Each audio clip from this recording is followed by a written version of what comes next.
السلام عليكم ورحمة الله وبركاته. إن الحمد لله نحمده ونستعينه ونستغفره ونعوذ بالله من شرور أنفسنا ومن سيئات أعمالنا. من يهده الله فلا مضل له ومن يضلل فلا هادي له. وأشهد أن لا إله إلا الله وحده لا شريك له وأشهد أن محمدا عبده ورسوله صلى الله تعالى عليه وعلى آله وصحبه وسلم تسليما كثيرا. أما بعد فقد قال الإمام البخاري رحمه الله تعالى باب إكرام الكبير ويبدأ الأكبر بالكلام والسؤال. قال حدثنا سليمان بن حرب قال حدثنا حماد هو ابن زيد عن يحيى بن سعيد عن بشير بن يسار مولى الأنصار عن رافع بن خديج وسهل بن أبي حسمة أنهما حدثاه أن عبد الله ابن سهل ومحيصة ابن مسعود أتيا خيبر فتفرق في النخل فقتل عبد الله بن سهل فجاء عبد الرحمن بن سهل وحويصة ومحيصة ابن مسعود إلى النبي صلى الله عليه وسلم فتكلموا في أمر صاحبهم الحديث. সম্মানিত ভাতৃমণ্ডলী, আল্লাহ রাব্বুল আলামিনের প্রশংসা প্রিয় নবী সাল্লাল্লাহু আলাইহি সাল্লামের উপর সালাত ও সালামের পর আজ সোমবার 22 শাবান 1447 হিজরি মোতাবেক 9 ফেব্রুয়ারি 2026 আমাদের ধারাবাহিক আলোচনা সহিহুল বুখারীর কিতাবুল আদাব আচার ব্যবহার পর্ব নম্বর 23। এই পর্বের অধ্যায় নম্বর 89। ইমাম বুখারী রাহিমাহুল্লাহ এই পর্বে বলছেন বাবু ইকরামিল কবির।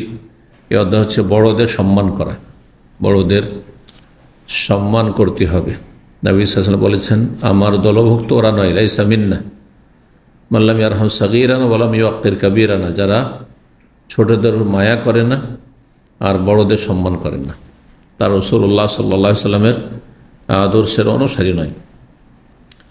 বড়দের সম্মান করা সম্পর্কে এই অধ্যায়। আর কোথাও একাধিক মানুষ যদি থাকেন, কথা বলতে চাইছেন অথবা প্রশ্ন করবেন, ওয়ায়াবদাউল আকবর বিল কালাম ওয়াস সুআল, আর যিনি বড় তিনি কথা শুরু করবেন এবং প্রশ্ন শুরু করবেন। যদি প্রশ্ন করতে হয়, জিজ্ঞাসা করতে হবে, কোনো মাসলা জানতে হবে। কয়েকজন এসেছেন তো ছোট মুখে জিজ্ঞাসা করবেন না, বরং যিনি বড় তিনি জিজ্ঞাসা করবেন, যদি তার জিজ্ঞাসা করার যোগ্যতা থাকে। অনেক সময় দেখা যায় যে যিনি বয়সে বড় তিনি হয়তো অশিক্ষিত বা বলতে সাহস করছেন না, কথা বলতে ভালো করে জানেন না গুছিয়ে, সেই জন্য অনেক সময় ছোটকে কথা বলতে হয়, তখন ঠিক আছে। কিন্তু যদি বড় ব্যক্তি যিনি বয়োজ্যেষ্ঠ তিনি কথা বলার যোগ্যতা রাখেন, তাহলে তিনি কথা বলবেন। তিনি যদি প্রশ্ন করার যোগ্যতা রাখেন তো তিনি প্রশ্ন করবেন। আর বড়োর সামনে ছোটদের কথা বলা এটি বেয়াদবি, আমাদের সমাজে কিন্তু বেয়াদবি। জি, ছোট মুখে বড় কথা বলা হয়। জি, 6142 নম্বর হাদিস এবং 6143 নম্বর হাদিস, একসাথে দুটো হাদিস নম্বর এই জন্য দেওয়া হয়েছে যে হাদিসটি দুই সনদ থেকে বর্ণিত হয়েছে। সনদের দিক থেকে বর্ণনা করছেন সাহাবী রাফি ইবনে খাদিজ রাদিয়াল্লাহু তাআলা আনহু এবং সাহল ইবনে আবি হাসমা, এই যে দুইজন সাহাবী বর্ণনা করেছেন, সেই জন্য দুটো নম্বর দেওয়া হয়েছে। মুহাদ্দিসিনদের ভাষায় হাদিস শুধু মতনকে মানে বিষয়বস্তুকে বলা হয় না, বরং সনদ বর্ণনাকারীদের যে সূত্র তাকেও বলা হয়। আন্নাহুমা, এই দুইজন হাদ্দাসাহু বর্ণনা করেছেন, বর্ণনাকারী দুইজন সাহাবী রাফি ইবনে খাদিজ এবং সাহল ইবনে আবি হাসমা রাদিয়াল্লাহু তাআলা আনহুমা। বলছেন আন্না আব্দুল্লাহ ইবনে সাহলিন ওয়া মুহাইয়াসাতা ইবনে মাসউদিন আতায়া খায়বার। আর দুইজন সাহাবী সম্পর্কে তারা বলছেন আব্দুল্লাহ বিন সাহল এবং মুহাইয়াসা বিন মাসউদ। সাহলের ছেলে আব্দুল্লাহ এবং মাসউদের ছেলে মুহাইয়াসা, এই দুইজনের খায়বারের এলাকায় আসলো কোন এক সময়, ঘটনা। ফাতাফাররাকা ফিন নাখলি, আর তারপরে খেজুর বাগানে তারা পৃথক পৃথক হয়ে চলে যায় কাজকর্মের জন্য। হয়তো কাজে এসছে সে মজদুরি করার জন্য, অথবা যে কোনো কাজে হোক না কেন এসেছে, আর বাগানে তারা আলাদা আলাদা হয়ে গেছে। একসাথে থাকলে তো একজন খুন হইলে আরেকজন তো খবর রাখতো যে কে মেরেছে কে, কিন্তু দুইজন পৃথক পৃথক হয়ে গেছে। ফাকুতিলা আব্দুল্লাহ বিন সাহল, কিছুক্ষণ পরে দেখা গেল আব্দুল্লাহ বিন সাহলকে হত্যা করা হয়েছে, খুন করা হয়েছে। কে খুন করলো এ হচ্ছে প্রশ্ন এবং এ হচ্ছে ঘটনা। ফাজা আব্দুর রহমান সাহাল, তখন আব্দুর রহমান ইবনে সাহাল আসলেন, আবদুল্লাহ বিন সাহালের ভাই, নিজের ভাইয়ের পক্ষ থেকে। ওয়া হইয়াসা ও মুহাইয়াসা বিন মাসউদ, আর মাসউদের দুই ছেলে হইয়াসা এবং মুহাইয়াসা, তাহলে তিনজন মিলে আসলেন কার কাছে? নবী সাল্লাল্লাহু আলাইহি সাল্লামের কাছে।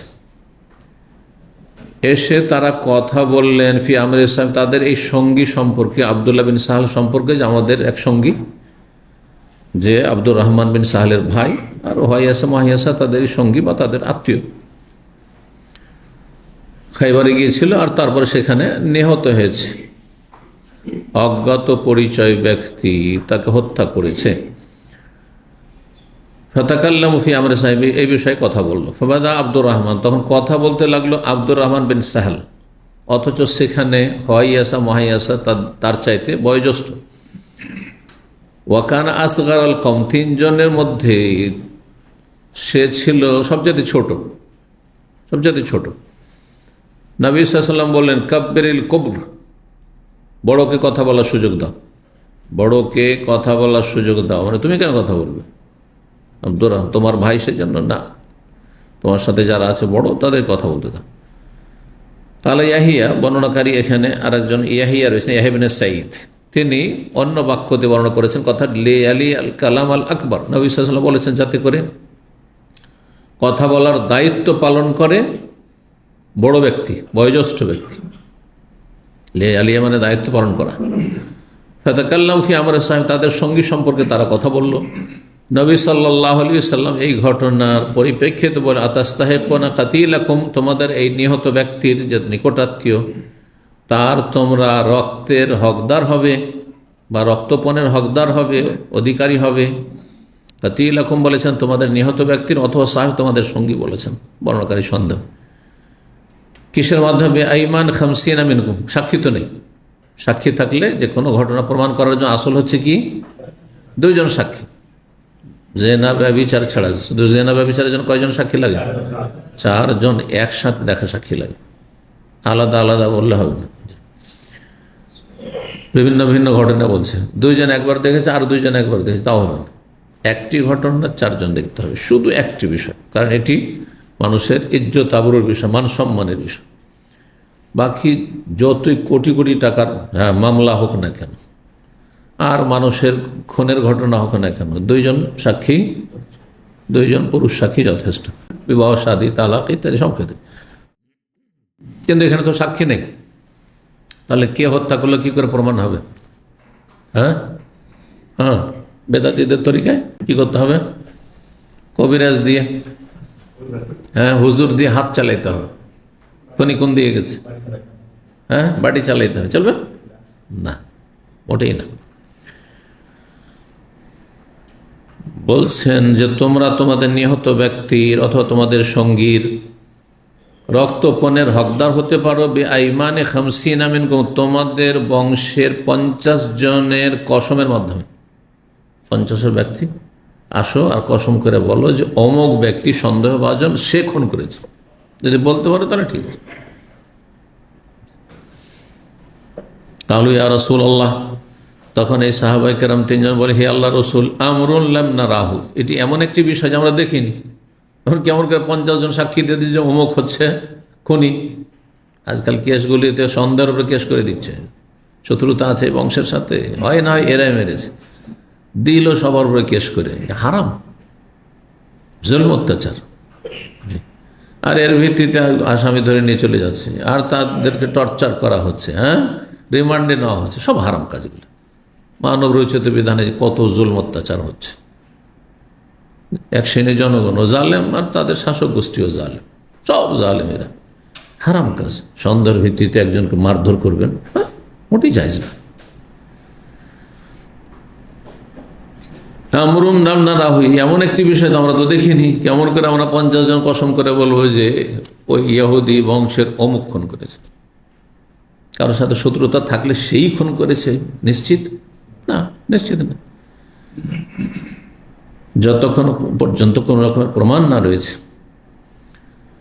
কালা, তখন নবী সাল্লাল্লাহু আলাইহি ওয়াসাল্লাম বললেন ফাতুবরিউকুম ইয়াহুদ ফি আইমানি খামসিনা মিনহুম, তাহলে দোষ মুক্ততা প্রমাণ করে দেবে ইহুদিরা তাদের 50 জনের কসমের মাধ্যমে। তোমরা 50 জন হয় কসম করো যে অমুক খুনি ইহুদিদের, তাহলে তোমরা তাদের কাছ থেকে রক্তপণ পেয়ে যাবে, অথবা যদি কোনো নির্দিষ্ট ব্যক্তি হয় তাহলে কেসাস। আর তোমরা বলছো না আমরা এতে পারবো না, কারণ আমরা তো দেখিনি, আন্দাজের উপর বলছি। তাহলে তাদেরকে বলবো, ইহুদিরাকে বলবো যে তোমরা কি খুন করেছো, তোমাদের কে খুন করেছে? তারা বলছে না আমরা খুন করিনি। তাহলে তাদের বলবো যে তোমরা 50 জন কসম করো, আর কসম করে বলো যে আমরা এই খুনের সাথে কেউ জড়িত নয়। তাহলে তারা দোষমুক্ত হয়ে যাবে। এটিকে ফিকহের বিধানে বা হাদিসের ভাষায় কাসামা বলা হয়। 50 জন করে কসম করা, এটি হচ্ছে কাসামার মাসআলা। জি। কালু ইয়া রাসূলুল্লাহ, তখন সাহাবীরা হে আল্লাহ রসুল, কওমুন কুফফার, এরা কাফের জাতি, ওদের 50 জন কি শত শত মানুষ মিথ্যা কসম করে নেবে, ওদের কি করে বিশ্বাস করব? আমাদের না আল্লাহর ভয় আছে, সেজন্য আমরা কসম আন্দাজের উপরে খেলাম না। তারা তো কসম খেয়ে নিবে সব বাঁচার জন্য। এ তো কাফের জাতি। তাহলে সমাধান তো কোনো দিক হচ্ছে না, তাই না? যারা দাবি করছে যে এরা হচ্ছে খনি, তারাও কসম করতে সাহস করছেন না। আর তোমরা কসম করবে না, তো ইহুদিরাকে বলবো যে তোমরা খুন করেছো, ওরা যদি বলে না আমরা খুন করিনি, আর বলছে যে খুন করিনি আমরা, তাহলে তাদের বলতো তোমরা 50 জন কসম খাও, তো সেটাও তোমরা মেনে নিবে না, কসম করে নিবে, তো মানবে না যে না এটা মানবো না আমরা, কারণ কাফের এরা। তার সমাধান কি? রাসূলুল্লাহ সাল্লাল্লাহু আলাইহি ওয়াসাল্লাম তখন নিজের পক্ষ থেকে দিয়াত রক্তপণ দিয়ে দিলেন। জি, এটি ইসলামের একটি গুরুত্বপূর্ণ বিধান। সমস্যার সমাধানের জন্য, ঝগড়া বিবাদ মেটানোর জন্য সরকার বাইতুল মাল থেকে কি দিয়ে দেবে? রক্তপণ দিয়ে দেবে। সৌদি আরবে অ্যাক্সিডেন্টের ঘটনা যদি হয়, তাহলে দোষ দুই পক্ষের এক পক্ষের ওপর যথাসাধ্য চাপাবার জন্য চেষ্টা করা। কথা বুঝতে পেরেছেন? হয় যে অ্যাক্সিডেন্ট করেছে অথবা যে অ্যাক্সিডেন্ট হয়েছে। অনেক সময় 100% যে দুর্ঘটনার শিকার সেই তারই দোষ, তার দোষ হতে পারে না। এমন জায়গা দিয়ে চলছে যেখানে তার চলার অধিকার নেই সেখানে। তো এই ক্ষেত্রে দুই পক্ষের এক পক্ষের উপর পড়লে তো কাজ হয়ে গেল। যদি তা না হয় তাহলে কি হবে? কোনো পক্ষের দোষ প্রমাণ করতে পারছেন না। যাকে বলছেন অ্যাক্সিডেন্ট করেছে তারও কোনো দোষ নেই, সে ঘুমিয়েছিল না, সে ঝিমাচ্ছিল না, সে খাওয়া দাওয়া করছিল না, তার কোনো ত্রুটি নেই, তার কাছে লাইসেন্স নেই, গাড়ি চালাচ্ছিল এমনও নয়, ঠিক আছে না? সে ব্রেক করেছে কিন্তু ব্রেক ফেল করেছে, অথবা তারপরেও অ্যাক্সিডেন্ট হয়েছে ইত্যাদি, তাহলে তার দোষ নেই। বুঝতে পারছেন না? আচ্ছা, যেই ব্যক্তি অ্যাক্সিডেন্ট হয়েছে তারও দোষ নেই, তাহলে কোনো দিকে দোষ না ফেলতে পারেন, তাহলে সমাধান কি? তখন সরকার কি করে? এই দিয়াতটা দিয়ে দেয়। জি, এটি হচ্ছে ইসলামের বিধান। নবী সাল্লাল্লাহু আলাইহি ওয়াসাল্লামের এই হাদিস থেকে প্রমাণিত হয়। রাসূলুল্লাহ নিজের পক্ষ থেকে দিলেন, মানে বাইতুল মাল থেকে দেওয়া হইল। কালু ইয়া, হ্যাঁ হয়ে গেল হাদিস। কালা সাহাল বলছেন ফাআদরাকতু নাকাতা মিন তিলকাল ইবিল, 100টি উট নিয়ে এরা ফিরলেন। কার কাছ থেকে? নবী সাল্লাল্লাহু আলাইহি ওয়াসাল্লামের কাছ থেকে। কারণ দিয়ত রক্তপণ কত? 100টি উট। 100টি উট নিয়ে এরা ফিরলেন। বলছেন তার একটি উট আমি পেয়েছিলাম, তার বংশের লোকেরা ভাগ পেয়েছে। ফাদাখাল তো মিরবাদাল্লাহম, তাদের খোয়াড়ে, খড় বুঝেন তো, যেখানে বকরি বা বকরির খড় আর গরুর, তারপরে আপনার এর উটের মিরবাদ, আমি সে উটের খোয়াড়ে প্রবেশ করেছিলাম। ফারাকা জাতনে বেরিয়েছিলেহা, একটি উট আমাকে লাথি মেরেছিল, লাথি মেরেছিল। জি, এই হাদিস। জি, এই হাদিসে কি মাসলা পাওয়া গেল? অধ্যায়ের সাথে কি সম্পর্ক? নবী সাল্লাল্লাহু আলাইহি ওয়াসাল্লাম বললেন যে বড় ব্যক্তি কথা বলুক, যিনি বয়োজ্যেষ্ঠ তিনি কথা বলবেন, ছোটরা বড় ব্যক্তি থাকতে কথা বলবেন না। বাবার সামনে ছেলেরা কথা বলছে, মেয়েরা কথা বলছে, তারা মত প্রকাশ করছে, না না না, পরামর্শ দিতে পারে, কিন্তু যখন কথা বলতে হবে একজন কথা বলবেন যিনি বয়োজ্যেষ্ঠ সম্মানিত ব্যক্তি। 6144 নম্বর হাদিস। হাদিস বর্ণনা করছেন আব্দুল্লাহ বিন উমর রাদিয়াল্লাহু তাআলা আনহুমা, তিনি বলেন কালা রাসূলুল্লাহ সাল্লাল্লাহু আলাইহি ওয়াসাল্লাম, রাসূল বলেছেন, আখবিরুনি বিশাজারাতিন, আমাকে তোমরা বলো এমন একটি গাছ সম্পর্কে, মাসালুহা মাসালুল মুসলিম, তার দৃষ্টান্ত হচ্ছে মুসলিমের মতো। যেমন মুসলিম, ভালো মুসলিম সবার জন্য ভালো, কারো ক্ষতি করবে না, কারো ক্ষতি করবে না। ঠিক তেমনি গাছটি এমন গাছ যে ওতে ক্ষতির কোনো দিকই নেই, নেগেটিভ নেই, সব ভালো আর ভালো। ওর শেকড় থেকে শুরু করে পাতা পর্যন্ত সবগুলি কাজে আসে, সবগুলি কাজে। খেজুরের বিচিও কাজে আসে। আপনারা তো খেজুরের বিচি ব্যবহার করেন, কিন্তু যারা খেজুরের বিচি জানে, শুধু গবাদি পশু না, মানুষও খায়, অনেক উপকারী। একজন শেখ এখানে ছিলেন, মসজিদে ইমাম ছিলেন। একসময় ইসলামী সেন্টার থেকে মাগরিব পড়তে ওই সাইডে যেতাম, এই দাওয়াসারি। তো উনি মাগরিবে দেখলে আমাদের হাতটা ধরে নিতেন, ওই যে গাওয়া খাওয়া। কিসের গাওয়া? এই গাওয়ার দানা দিয়ে ওই খেজুরের বিচি পিসে গাওয়া তৈরি করা হইত। জি। তো নবী সাল্লাল্লাহু আলাইহি ওয়াসাল্লাম বলে, একটি গাছ সম্পর্কে তোমরা বলো যে গাছটি মুসলিমের মতো, তুতি ওকুলাহা কুল্লাহিনিন বেইদিন রাব্বিহা, আল্লাহর অনুমতি ক্রমে, আল্লাহর ইচ্ছায় সর্বদা তার ফলন দিয়ে থাকে। মানে তাদের সবসময় লাভ আর লাভ আছে, সে গাছে কোনো লস নেই। ওয়ালা তাহুত্তু ওয়ারাকাহা, আর তার পাতাগুলি ঝরে পড়ে না, বা ওয়ারাকাহা।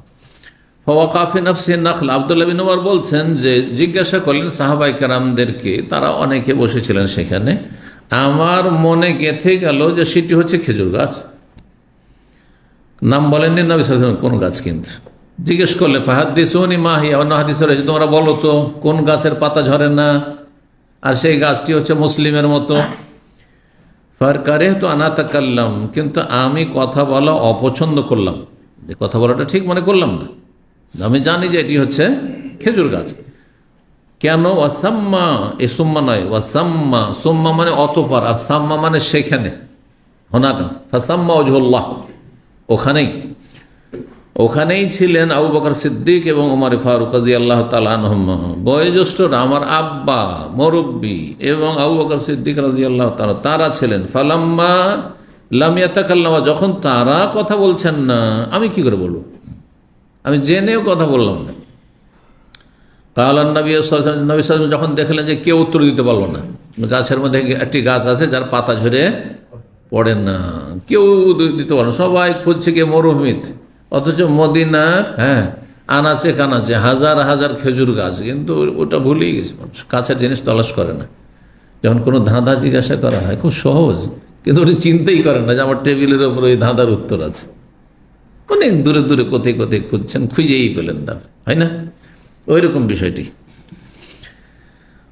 বলছেন। নবী সাল্লাল্লাহু আলাইহি ওয়াসাল্লাম বললেন, তোমরা বলতে পারলে না হিয়া নাখলা, তো এটি খেজুর গাছ, পাতা ঝরে না, শুকায় কিন্তু পাতা ঝরে না।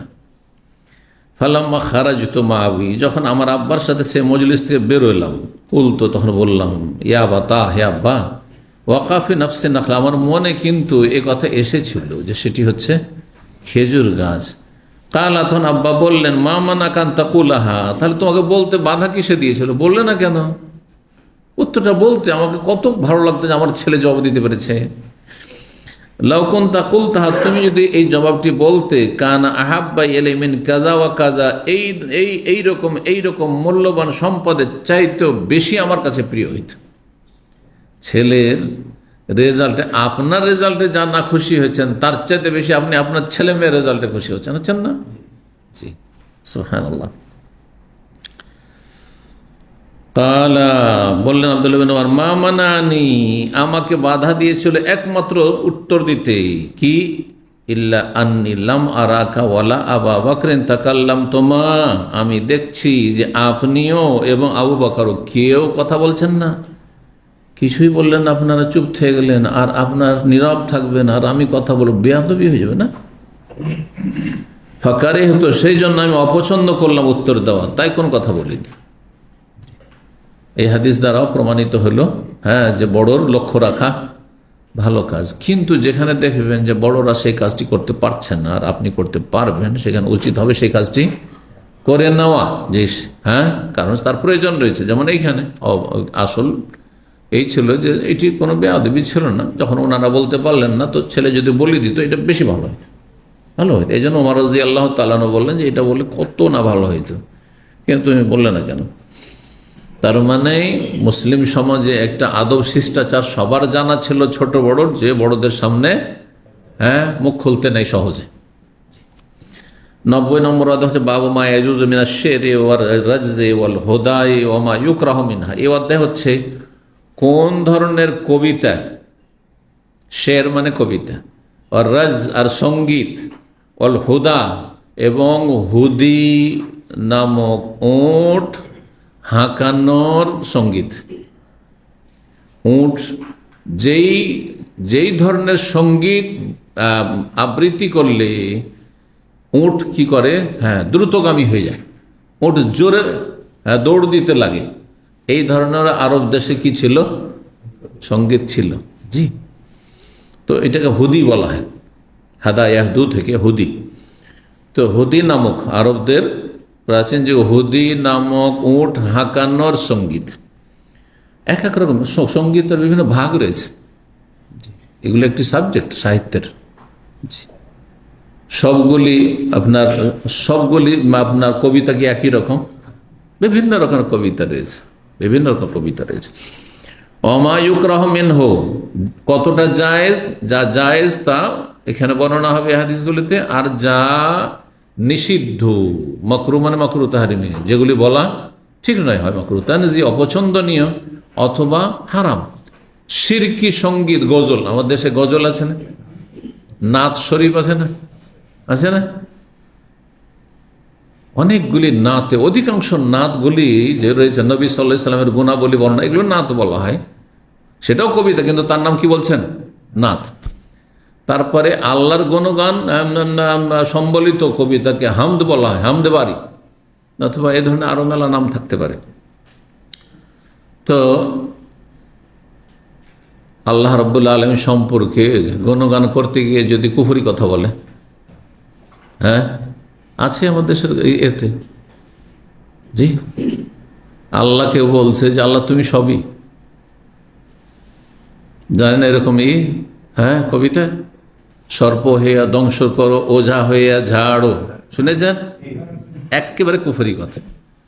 অনেকে মনে করছেন যে বলছি ভালোই তো, শুধু এতটুকু আমি আপনাদের বললাম। আল্লাহকে বলছে আল্লাহ আমাদের দোষ কি? তুমি সাপ হয়ে দংশন করছো, তুমি সাপ, আবার তুমি ওঝা হইয়া ঝেড়ে তুমি সাপের বিষ দূর করছো, তুমি চোর হইয়া চুরি করো, পুলিশ হইয়া ধরো, আছে না? আস্তাগফিরুল্লাহ। অর্থাৎ আমাদের কোনো দোষ নেই, আমরা হচ্ছে পুতুল, সব তুমি। এটি ওয়াহদাতুল ওজুদের কুফরি আকীদা।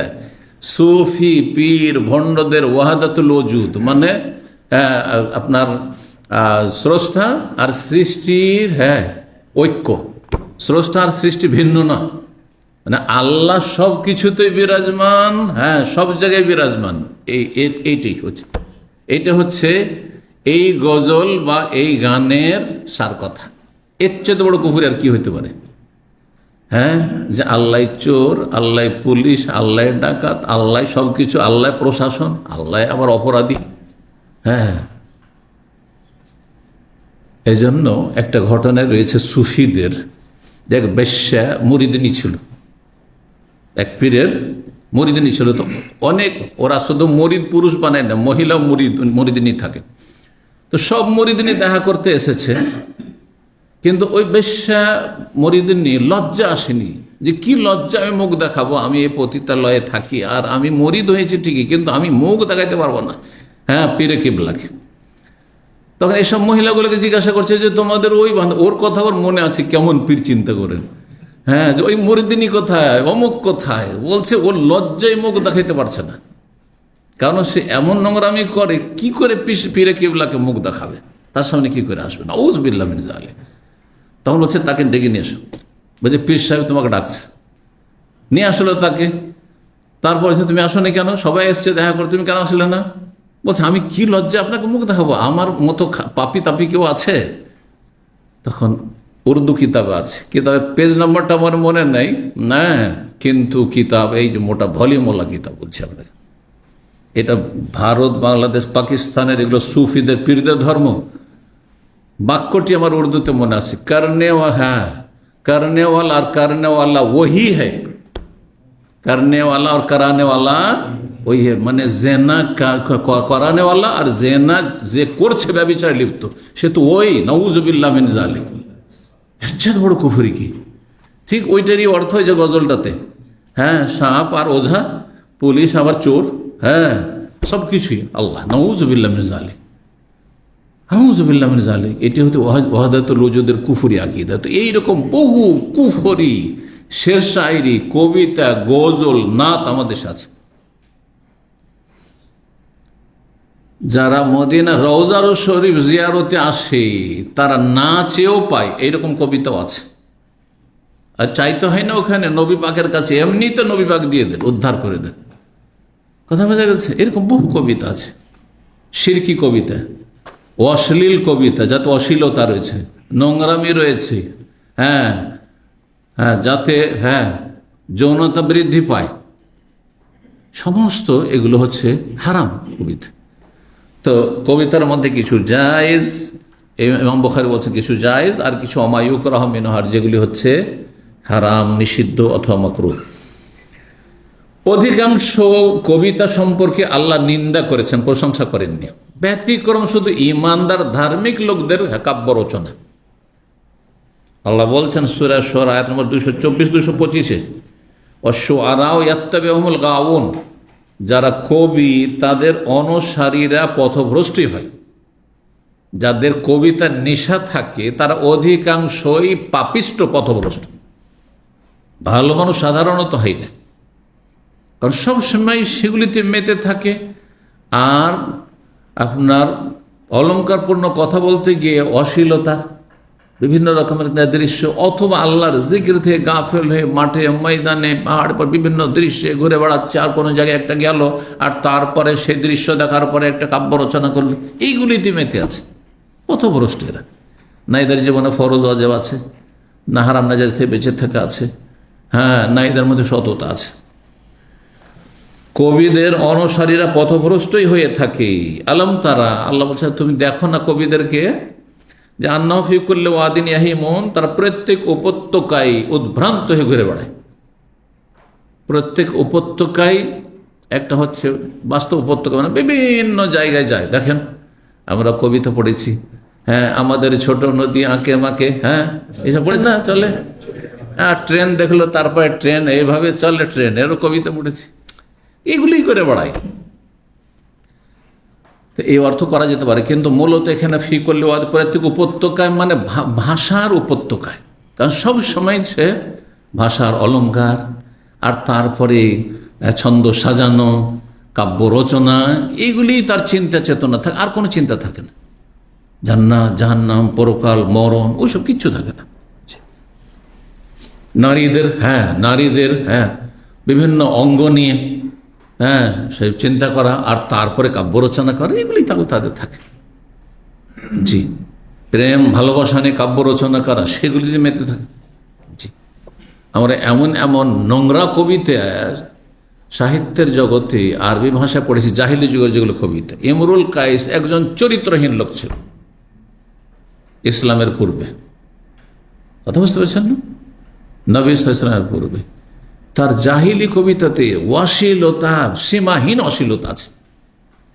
সাধারণ মানুষদের সামনে মুখে উচ্চারণ করা যাবে না, এমন নোংরামি আছে।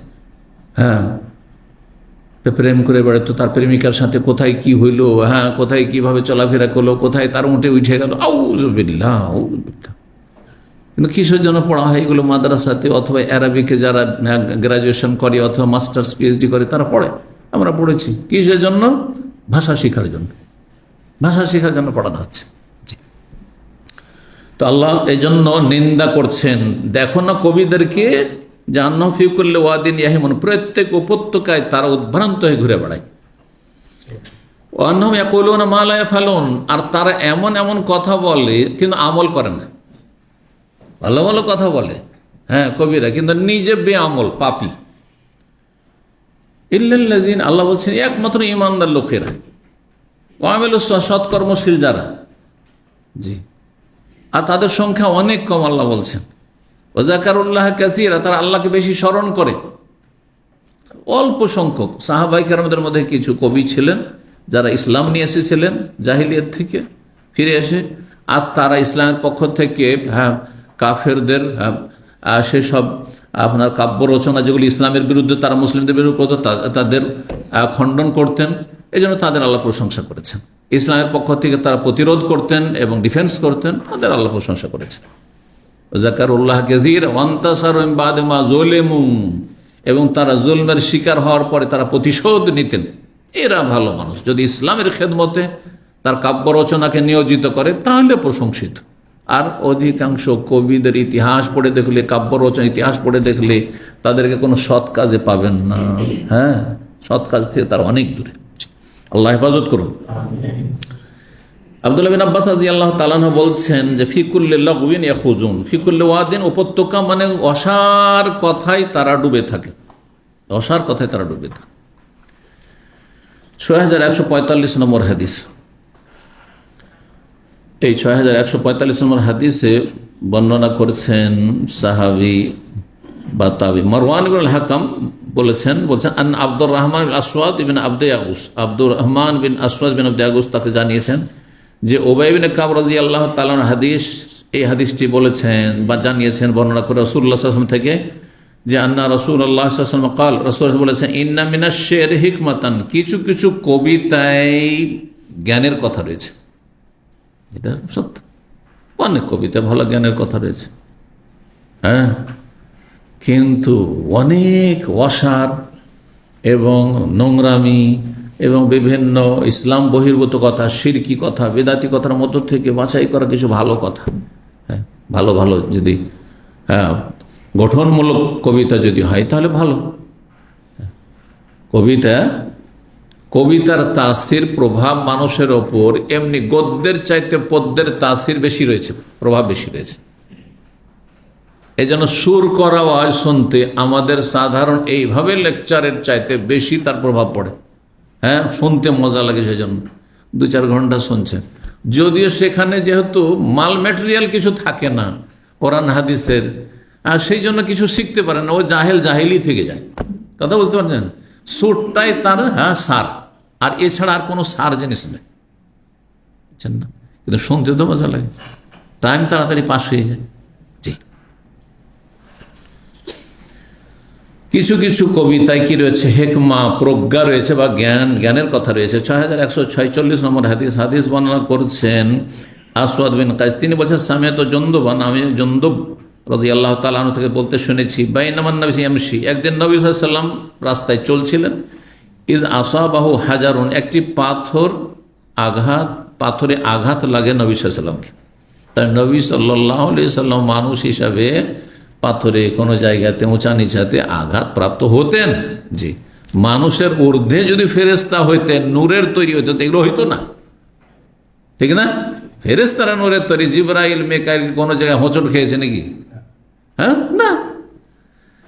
তা নবীকে যারা মানুষ বলবে না, বাশার বলবে না, বলবে নবী নূরের তৈরি, তারা পথভ্রষ্ট, তারা কোরআন হাদিস অস্বীকারী তারা। জি,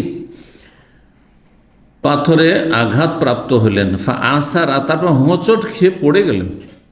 জি, মানে পাথরে সামান্য হোঁচট খাওয়াতে মানুষ আছাড় খেয়ে পড়ে যেতে পারে, হোঁচট খেয়ে পড়েও গেলেন নবী সাল্লাল্লাহু আলাইহি ওয়াসাল্লাম। তো নবী সাল্লাল্লাহু আলাইহি ওয়াসাল্লাম নিজে হোঁচট খেয়ে পড়ে যাচ্ছেন, তো আপনাকে আমাকে উদ্ধার করতে পারবেন নাকি? হ্যাঁ, নবী যদি উদ্ধার না করতে পারে তো বড় পীর জিলানী আবার কোন ক্ষেতের, কোন মাঠের যে আপনাকে উদ্ধার করে নেবে? মরে যাওয়ার পরেও বেঁচে থাকতে বা কতটা উদ্ধার করতে পারবে? আস্তাগফিরুল্লাহ। চিন্তা করুন না, খালি সব কত কুফরি কথা আমাদের দেশে আছে। বড় পীর নাকি আল্লাহ একবার নাকি পড়ে যাচ্ছিলেন, তো আল্লাহ ফট করে ধরে নিয়েছে। এইসব কথা আমাদের দেশীয় ধর্মকর্ম আছে। এই ধর্ম দিয়ে জান্নাত পাওয়া যাবে? জীবনে পাওয়া যাবে না, কখন না। বাহ, এর চাইতে বড় কুফরি আর কি হইতে পারে? তাহলে এই বড় পীর জিলানীকে হায়াত কে দিল? আল্লাহ হায়াত দিয়ে আল্লাহ বেচারা মিসকিন হয়ে গেল। হ্যাঁ, যে আছাড় খেয়ে পড়ে যাচ্ছে, হ্যাঁ জিলানী ধরছে। আস্তাগফিরুল্লাহ। এই ধর্ম তো হিন্দু ধর্মের চাইতে খারাপ, হিন্দু ধর্মের চাইতে খারাপ ধর্ম। আল্লাহ হেফাজত করে এইসব ধর্ম থেকে, ধর্মের নাম বিধর্মিতা। নবী সাল্লাল্লাহু আলাইহি ওয়াসাল্লাম হোঁচট খেলেন, দেখেন আঘাতপ্রাপ্ত হলেন, হোঁচটও খেলেন। ফাদামিয়াত ইসবাহু, শুধু তাই নয়, এমনকি তার একটি আঙ্গুল রক্তাক্ত হয়ে গেল, আছাড়কে পড়ে রক্ত ঝরতে শুরু হয়ে গেল। সুবহানাল্লাহ। যিনি নিজেকে রক্ষা করতে পারেন না, অন্যকে রক্ষা করতে পারবেন না, কোনো ক্ষমতা নেই। একমাত্র এক ক্ষমতার মালিক আল্লাহ রাব্বুল আলামিন। জি, হায়াত মতের মালিক, সুস্থতার মালিক, দুর্ঘটনা থেকে বালা মুসিবতকে রক্ষার মালিক একমাত্র আল্লাহ। কেউ যদি মনে করে যে নবী পাক রক্ষা করেন, আমার হুজুরে কিবলা পীর সাহেব রক্ষা করেন, তো সে কাফের, মুশরিক, মুসলমান নয়। জি। তখন নবী সাল্লাল্লাহু আলাইহি ওয়াসাল্লাম এই কবিতাটি আবৃত্তি করেছিলেন। তাহলে রাত দিন কবিতার পিছনে না লেগে থেকে, কাব্য রচনায় ব্যস্ত না থেকে, মাঝে মধ্যে যদি আপনি আচ্ছা, কবিতা, কাব্য রচনা এটা কিন্তু শিক্ষিত হইলেই করতে পারবেন এমন না, নয়। এটা হচ্ছে একটা প্রতিভা, আল্লাহ প্রদত্ত প্রতিভা। হ্যাঁ, কেউ ক্লাস 2-3 থেকেই ছন্দ আকারে কথা বলতে পারে, আর কেউ বাংলা এমএ পাস করেও পারে না। বুঝতে পেরেছেন না? তো যদিও সেটাকে সুন্দর করা যায়, ধরেন কারো মধ্যে প্রতিভা আছে, সে প্রতিভাটাকে কি করতে পারে, উন্নত করতে পারে, যে বেশি শিক্ষিত হওয়ার মাধ্যমে সে আরো ভালো কবি হইতে পারলো, সেটা হইতে পারে। কিন্তু প্রতিভা যদি কারো না থাকে, তো ক্ষমতা নেই যে দুনিয়া সবচেয়ে উচ্চ শিক্ষিত হয় সে কাব্য রচনা করতে পারে। তো রাসূলুল্লাহ সাল্লাল্লাহু আলাইহি ওয়াসাল্লাম মাঝে মধ্যে এইরকম 2-1 লাইনের কবিতা পাঠ করেছেন। হাল আনতা ইল্লা ইসবাউন দামিতি ওয়া ফি সাবিলিল্লাহি মা লাকিতি। নিজের আঙ্গুলটিকে সম্বোধনকে বলেছেন যে, হেই, তুমি তো একটি আঙ্গুল মাত্র, তুমি একটি আঙ্গুল মাত্র, দামিতি, যা রক্তাক্ত হয়েছো, তুমি রক্তাক্ত হয়েছো দম থেকে। এই রক্ত আল্লাহ সন্তুষ্টের জন্য, আমি তো আল্লাহ রাস্তা দিয়ে চলাফেরা করছিলাম, জিহাদের ময়দানে যাচ্ছিলাম, বাসছিলাম। ওয়া সাবিলিল্লাহি মা লাকিতি, আল্লাহর রাস্তাতে যা কিছু তুমি যা কিছুর সম্মুখীন হয়েছো, মানে তুমি যে রক্তাক্ত হয়েছো, এটি আল্লাহর রাস্তাতে হয়েছে, আল্লাহ সন্তুষ্টের জন্য হয়েছে। সুতরাং কেউ এলেম শেখার জন্য আসছেন ইসলামী সেন্টারে, আর ক্ষতিগ্রস্ত হলেন, সেখানে যে কোনো দিক থেকে ক্ষতিগ্রস্ত হলেন, অথবা দিনের কাজে যাচ্ছিলেন, কোথাও দিনের দাওয়াতের কাজে যাচ্ছিলেন, দুর্ঘটনার শিকার হলেন আল্লাহর রাস্তায়, এর জন্য মহা পুরস্কার রয়েছে। আল্লাহ কোরআনে এখানে প্রশংসা করেছেন, ওয়া ইয়াখরুজু মিন বাইতিহি মুহাজিরান ইলাল্লাহি ওয়া রাসূলিহি, যে ব্যক্তি আল্লাহ এবং রসুলের দিকে হিজরত করার জন্য বাড়িতে বেরোলো, যে এলেম শিখার জন্য বেরোয়, সে আল্লাহর রাস্তায় হিজরত করলো। যে এলেম দেওয়ার জন্য, দিনের কথা মানুষকে শেখানোর জন্য কোনো আলেম, কোনো বক্তা, কোনো ভালো মানুষ এলেম দেওয়ার জন্য কোথাও যাচ্ছিল, দুর্ঘটনার শিকার হলো, কোথাও ক্ষয়ক্ষতি হলো, চুরি ডাকাতি ছিনতাই হয়ে গেল,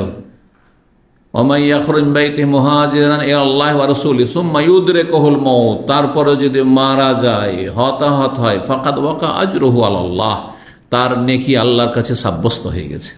সুবহানাল্লাহ, অনেক ফজিলত যে আল্লাহর রাস্তায় আপনি মারা গেছেন, ভালো কাজে যাচ্ছিলেন, আপনি সওয়াবের কাজে যাচ্ছেন। জি, 6147 নম্বর হাদিস বর্ণনা করছে। তাহলে জায়েজ কতটা কবিতা, যে কাব্য রচনাই যেন আপনার জীবনের মুখ্য উদ্দেশ্য না থাকে, রাত দিন ওতেই মেতে আছেন আপনি।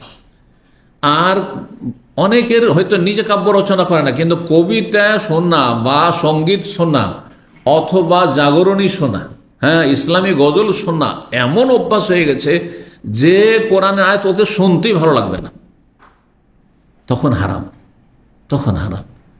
কিন্তু আমি কোরআনে আলহামদুলিল্লাহ কোরআন তেলাওয়াত করি, কোরআন দৈনন্দিন আমি কোরআন শুনি, তেলাওয়াতও করি। আর কোরআন তেলাওয়াত বা শোনা সবচেয়ে বেশি আমার কাছে প্রিয় এবং পছন্দ করি। দিনের বক্তব্যও শুনি, মাঝে মধ্যে 2-4 লাইন হয়তো আমি কোনো জাগরণী শুনে নিলাম, গঠনমূলক কবিতা শুনে নিলাম, জায়েজ আছে, যদি সেই কবিতায় কোনো শর্ত হচ্ছে আপত্তি না থাকে, শিরক নেই, বেদাত নেই, অশ্লীলতা, নোংরামি নেই, গঠনমূলক কথা আছে। যেমন বলা যায় তেমনি শোনা যায়। নবী সাল্লাল্লাহু আলাইহি ওয়াসাল্লাম 2-1 লাইন বলেছেন, কিন্তু নবী সাল্লাল্লাহু আলাইহি ওয়াসাল্লাম একটা বড় কবিতা রচনা করে কখনো করেননি, কোনো অভ্যাস করেননি নবী সাল্লাল্লাহু আলাইহি ওয়াসাল্লাম। 6147 নম্বর হাদিস বর্ণনা করেছেন আবু হুরায়রা রাদিয়াল্লাহু তাআলা আনহু। তিনি বলেন, নবী সাল্লাল্লাহু আলাইহি ওয়াসাল্লাম বলেছেন, আসদাকু কালিমাতিন কালাহা শায়র, সবচাইতে সত্য বাণী, সত্য কথা যা কবি কে বলেছেন, কবি কালিমাতুল লবিদ বিন রাবিয়া নামক কবি বলেছেন, লাবিদ ইবনে রাবিয়া তিনি ইসলাম গ্রহণ করেছিলেন। তার একটা কবিতা ছিল, আগের জাহিলি যুগের কবিতা ছিল, তার একটা অংশ ইসলাম সমর্থন করে, কোরআন হাদিসের কথা, কিন্তু আর একটি লাইন যে ছিল সেটি ইসলাম আপত্তিকর। সেজন্য নবী সাল্লাল্লাহু আলাইহি ওয়াসাল্লাম একটি লাইন শুধু বলেছেন। কবিতা সাধারণত 2 লাইন নিয়ে হয়, তাই না? যদি লাইনের ছন্দ পড়া হয়। তো প্রথম লাইনটি ছিল আলা কুল্লু শাইইন মা খালাল্লাহ বাতিলু, শোনো আল্লাহ ছাড়া দুনিয়ায় যা কিছু আছে সব কিছু ধ্বংসশীল। কথাটা ঠিক না? কোরআনে বিভিন্ন জায়গায় রয়েছে।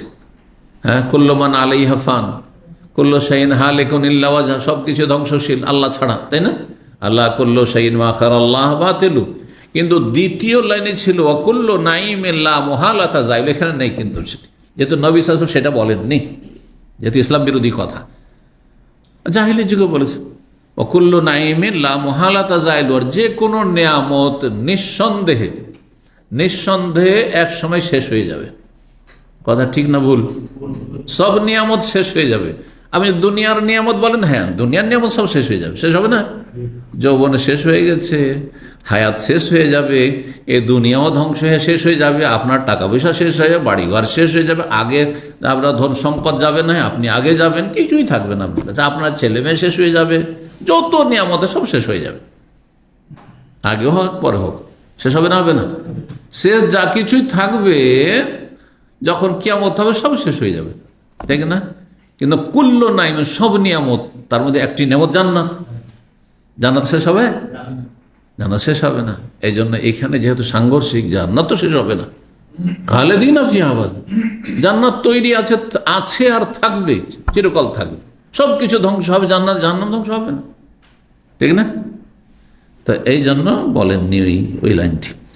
তারপরে বললেন নবী সাল্লাল্লাহু আলাইহি ওয়াসাল্লাম, কাদা উমাইয়া ইবনে আবি সালত আন ইউসলিম, আবু সালতের ছেলে উমাইয়া ইবনে আবু সালত, তিনি একজন কবি ছিলেন জাহিলি যুগে, এবং নবী সাল্লাল্লাহু আলাইহি ওয়াসাল্লামের নবুয়ত প্রাপ্তির আগেই তিনি ইন্তেকাল করেছিলেন।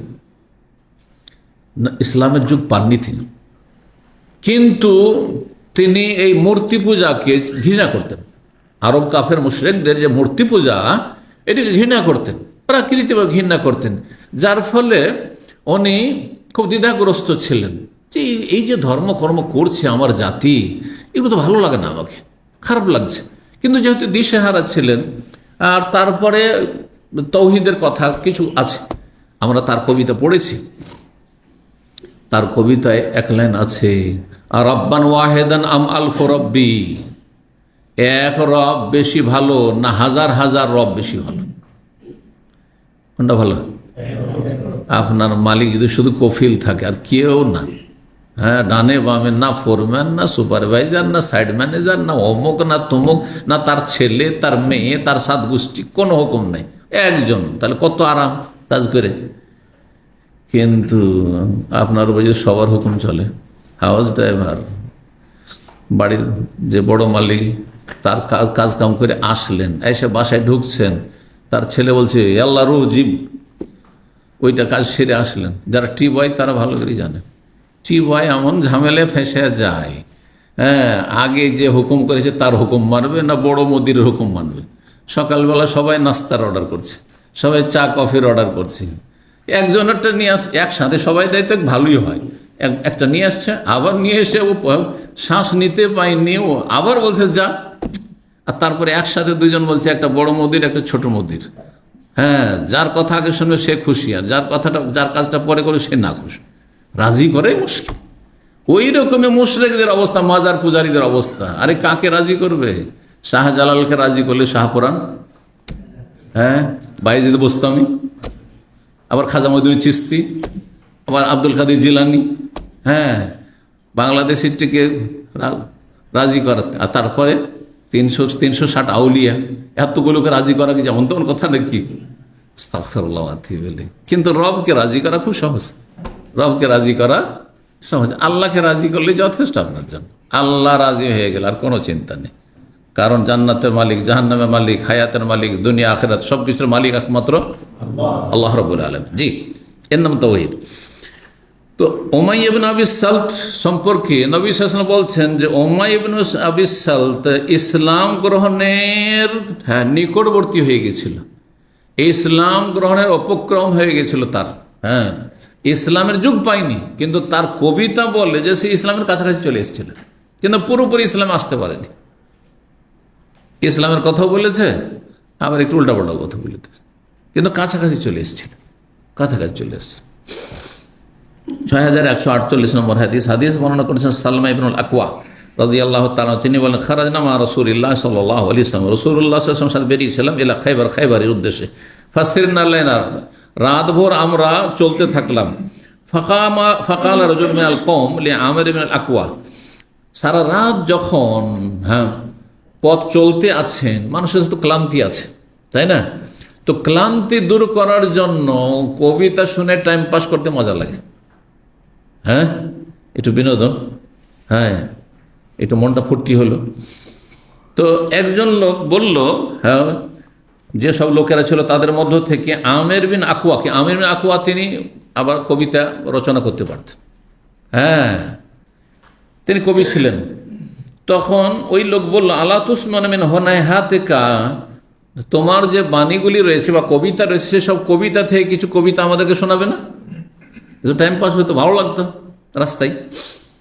পালা বলছেন বর্ণনাকারী, ওয়াকানা আমির রাজুলান শায়র, এই আমির ইবনুল আকওয়া সালমা বিন আকওয়ার ভাই, সালমা ইবনুল আকওয়ার ভাই, সে একজন কবি মানুষ ছিল, শায়ের, কবি ছিল।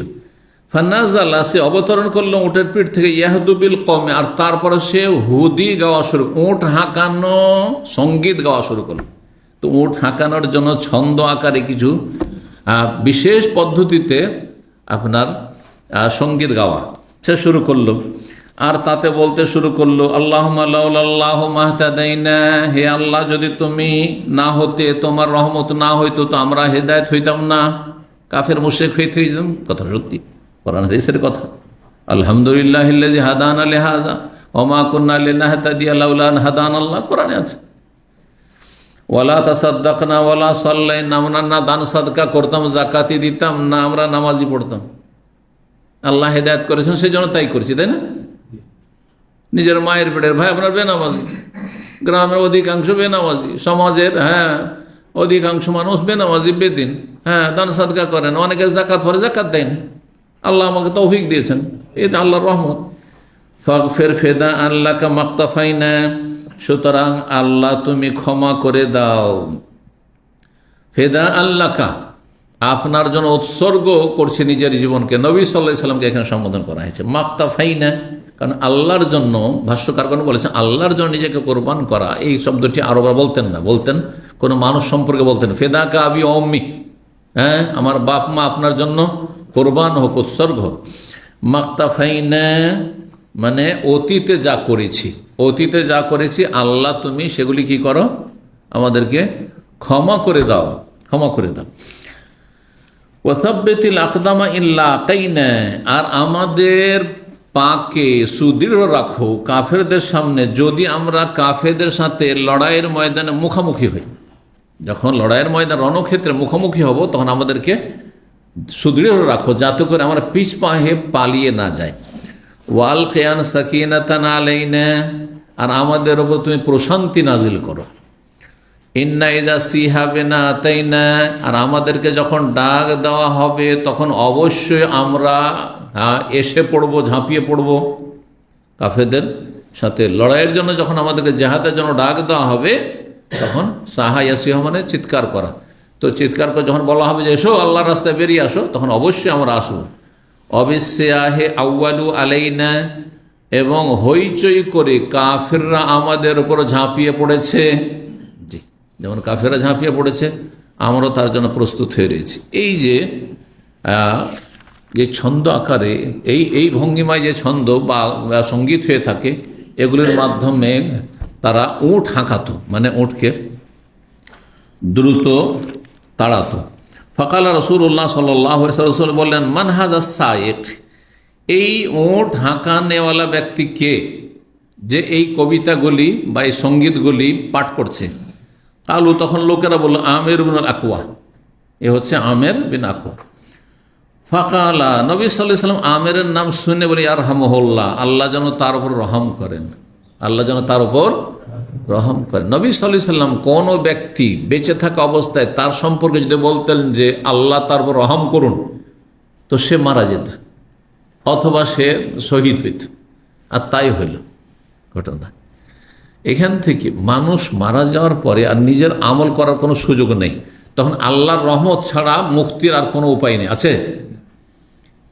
কিন্তু মানুষ যতক্ষণ বেঁচে থাকে ততক্ষণ আল্লাহর রহমতেরও মুখাপেক্ষী, কিন্তু আল্লাহর হেফাজতেরও মুখাপেক্ষী।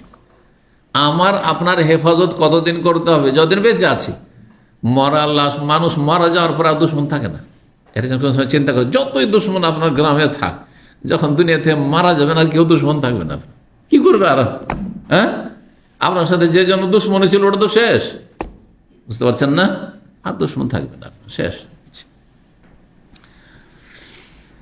আল্লাহ যেন রহম করে তারও। ফাকালা রজুম মিনাল কওম, তখন হ্যাঁ জনগণ যারা ছিল তাদের মধ্যে থেকে একজন বলল, ওয়াজাবাত ইয়া নবী আল্লাহ লাউলা আমতাতানা বিহি, হে আল্লাহর নবী, তার জন্য মরণ মনে হয় অবধারিত, বা শাহাদাত, আল্লাহ রাস্তায় শহীদ হওয়া মনে হয় অবধারিত হয়ে গেল, যদি আপনি তার দ্বারা আমাদেরকে আরো কিছু সময় উপকৃত হইতে সুযোগ দিতেন, অর্থাৎ এই যদি ভবিষ্যৎবাণী না করতেন। নবী সাল্লাল্লাহু আলাইহি ওয়াসাল্লাম গায়েব থেকে বলছেন, ওই সব গায়েব জানেন এমন কথা না, এটা শিরকি আকীদা, কিন্তু নবী সাল্লাল্লাহু আলাইহি ওয়াসাল্লাম অনেক কিছু আল্লাহ জানিয়ে দিতেন যে এই লোক মারা যাবে, তখনই নবী সাল্লাল্লাহু আলাইহি ওয়াসাল্লাম বলছে ইয়ারহামুল্লাহ। এমনি যে নিজে থেকে বলে দিয়েছেন আর মেরে দিলেন তার মাধ্যমে না, এটা নয়। নবী সাল্লাল্লাহু আলাইহি ওয়াসাল্লামকে আগে ওহী করা হয়েছে যে এই লোক এই যে এসছে জেহাদে খৈবরে, এতে শহীদ হয়ে যাবে, বোঝা গেছে? তো নবী সাল্লাল্লাহু আলাইহি ওয়াসাল্লাম তখন ইয়ারহামুহুল্লাহর মাধ্যমে ইঙ্গিত করে দিলেন যে এর আর সময় বেশি নেই, আল্লাহ যেন তার উপর কি করেন, রহম করেন। বেঁচে থাকা অবস্থায় আল্লাহ তার হেফাজত করুন, আল্লাহ তাকে সম্মানিত করুন, আল্লাহ তাকে দীর্ঘায়িত করুন, আল্লাহ তাকে সুস্থ রাখুন, নিরাপদ রাখুন, এইসব দোয়া করবেন। কিন্তু মরে যাওয়ার পরে হ্যাঁ কি দোয়া করবেন?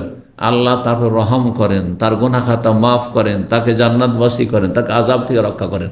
বলবেন না আল্লাহ তার হেফাজত করুন, হ্যাঁ আল্লাহ তাকে রক্ষা করুন, এইসব দোয়া করি না, ঠিক না? জি। তো এই যে কোন একজন বলেছিলেন, তিনি ছিলেন ওমর রাদিয়াল্লাহু তাআলা আনহু।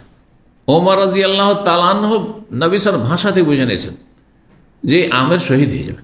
ইয়া রাসূলুল্লাহ, যদি তার আয়ু দিয়ে আমাদেরকে কিছু সময় উপকৃত হইতে দিতেন, তাহলে বেশি ভালো হতো। ইয়া রাসূলুল্লাহ, আপনি এমন কথা বললেন যে এ তো মারা যাবে মনে হচ্ছে, এ তো শহীদ হয়ে যাবে।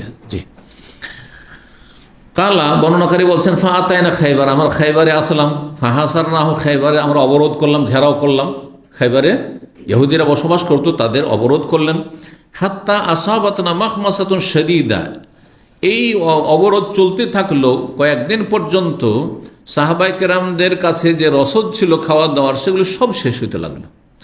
আমরা প্রচণ্ড ক্ষুধার্ত হয়ে পড়লাম, পড়লাম। সুম্মা ইন্নাল্লাহ ফাতা আলাইহিম, তারপর আল্লাহ রাব্বুল আলামিন বিজয় দান করলেন মুসলিমদেরকে। আর খাইবার যুদ্ধের আলোচনা সিরাতুন নবীতে আমরা বিস্তারিত করেছি। ফালাম্মা আমসান্না, সন্ধ্যা হয়েছে, সন্ধ্যাবেলা বিজয় লাভ হলো, আর রাত হয়েছে, একটু রাত অন্ধকার হয়েছে। সেই দিনে আল্লাতি ফতিহাত আলাইহিম, যেই দিন বিজয় লাভ হয়েছে, সাহাবায়ে কেরামগণ তারা বিভিন্ন জায়গায় ছড়িয়ে ছিটিয়ে আগুন জ্বালিয়ে পাকশাক শুরু করেছে। তার যুদ্ধ শেষ, আর প্রচণ্ড ক্ষুধার্ত, এখন খাওয়া দাওয়া করতে খুব খিদে লেগেছে। তারা আওকাদনা নিরানান কাসীরাতান, অনেক বেশি আগুন জ্বালিয়েছেন বিভিন্ন জায়গায়। ফাকালা রাসূলুল্লাহ সাল্লাল্লাহু আলাইহি ওয়াসাল্লাম বললেন, মা হাযিহি নিরান, এই আগুনের কারণটা কি? এত কেন আগুন জ্বলছে বিভিন্ন জায়গায়, শুধু আগুন আর আগুন, আগুন কেন? আলাইয়া শাইইন তুকিদুন, কিসের এই আগুন জ্বালাচ্ছ? কালু, সাহাবীরা বলেন, আলাল্লাহ মিন, গোস্ত পাক হচ্ছে। সবাই গোস্ত পাক করছে আপন আপন জায়গায়, বিভিন্ন জায়গায় নিজের চুলা বানিয়ে নিয়ে গোস্ত পাক করছে।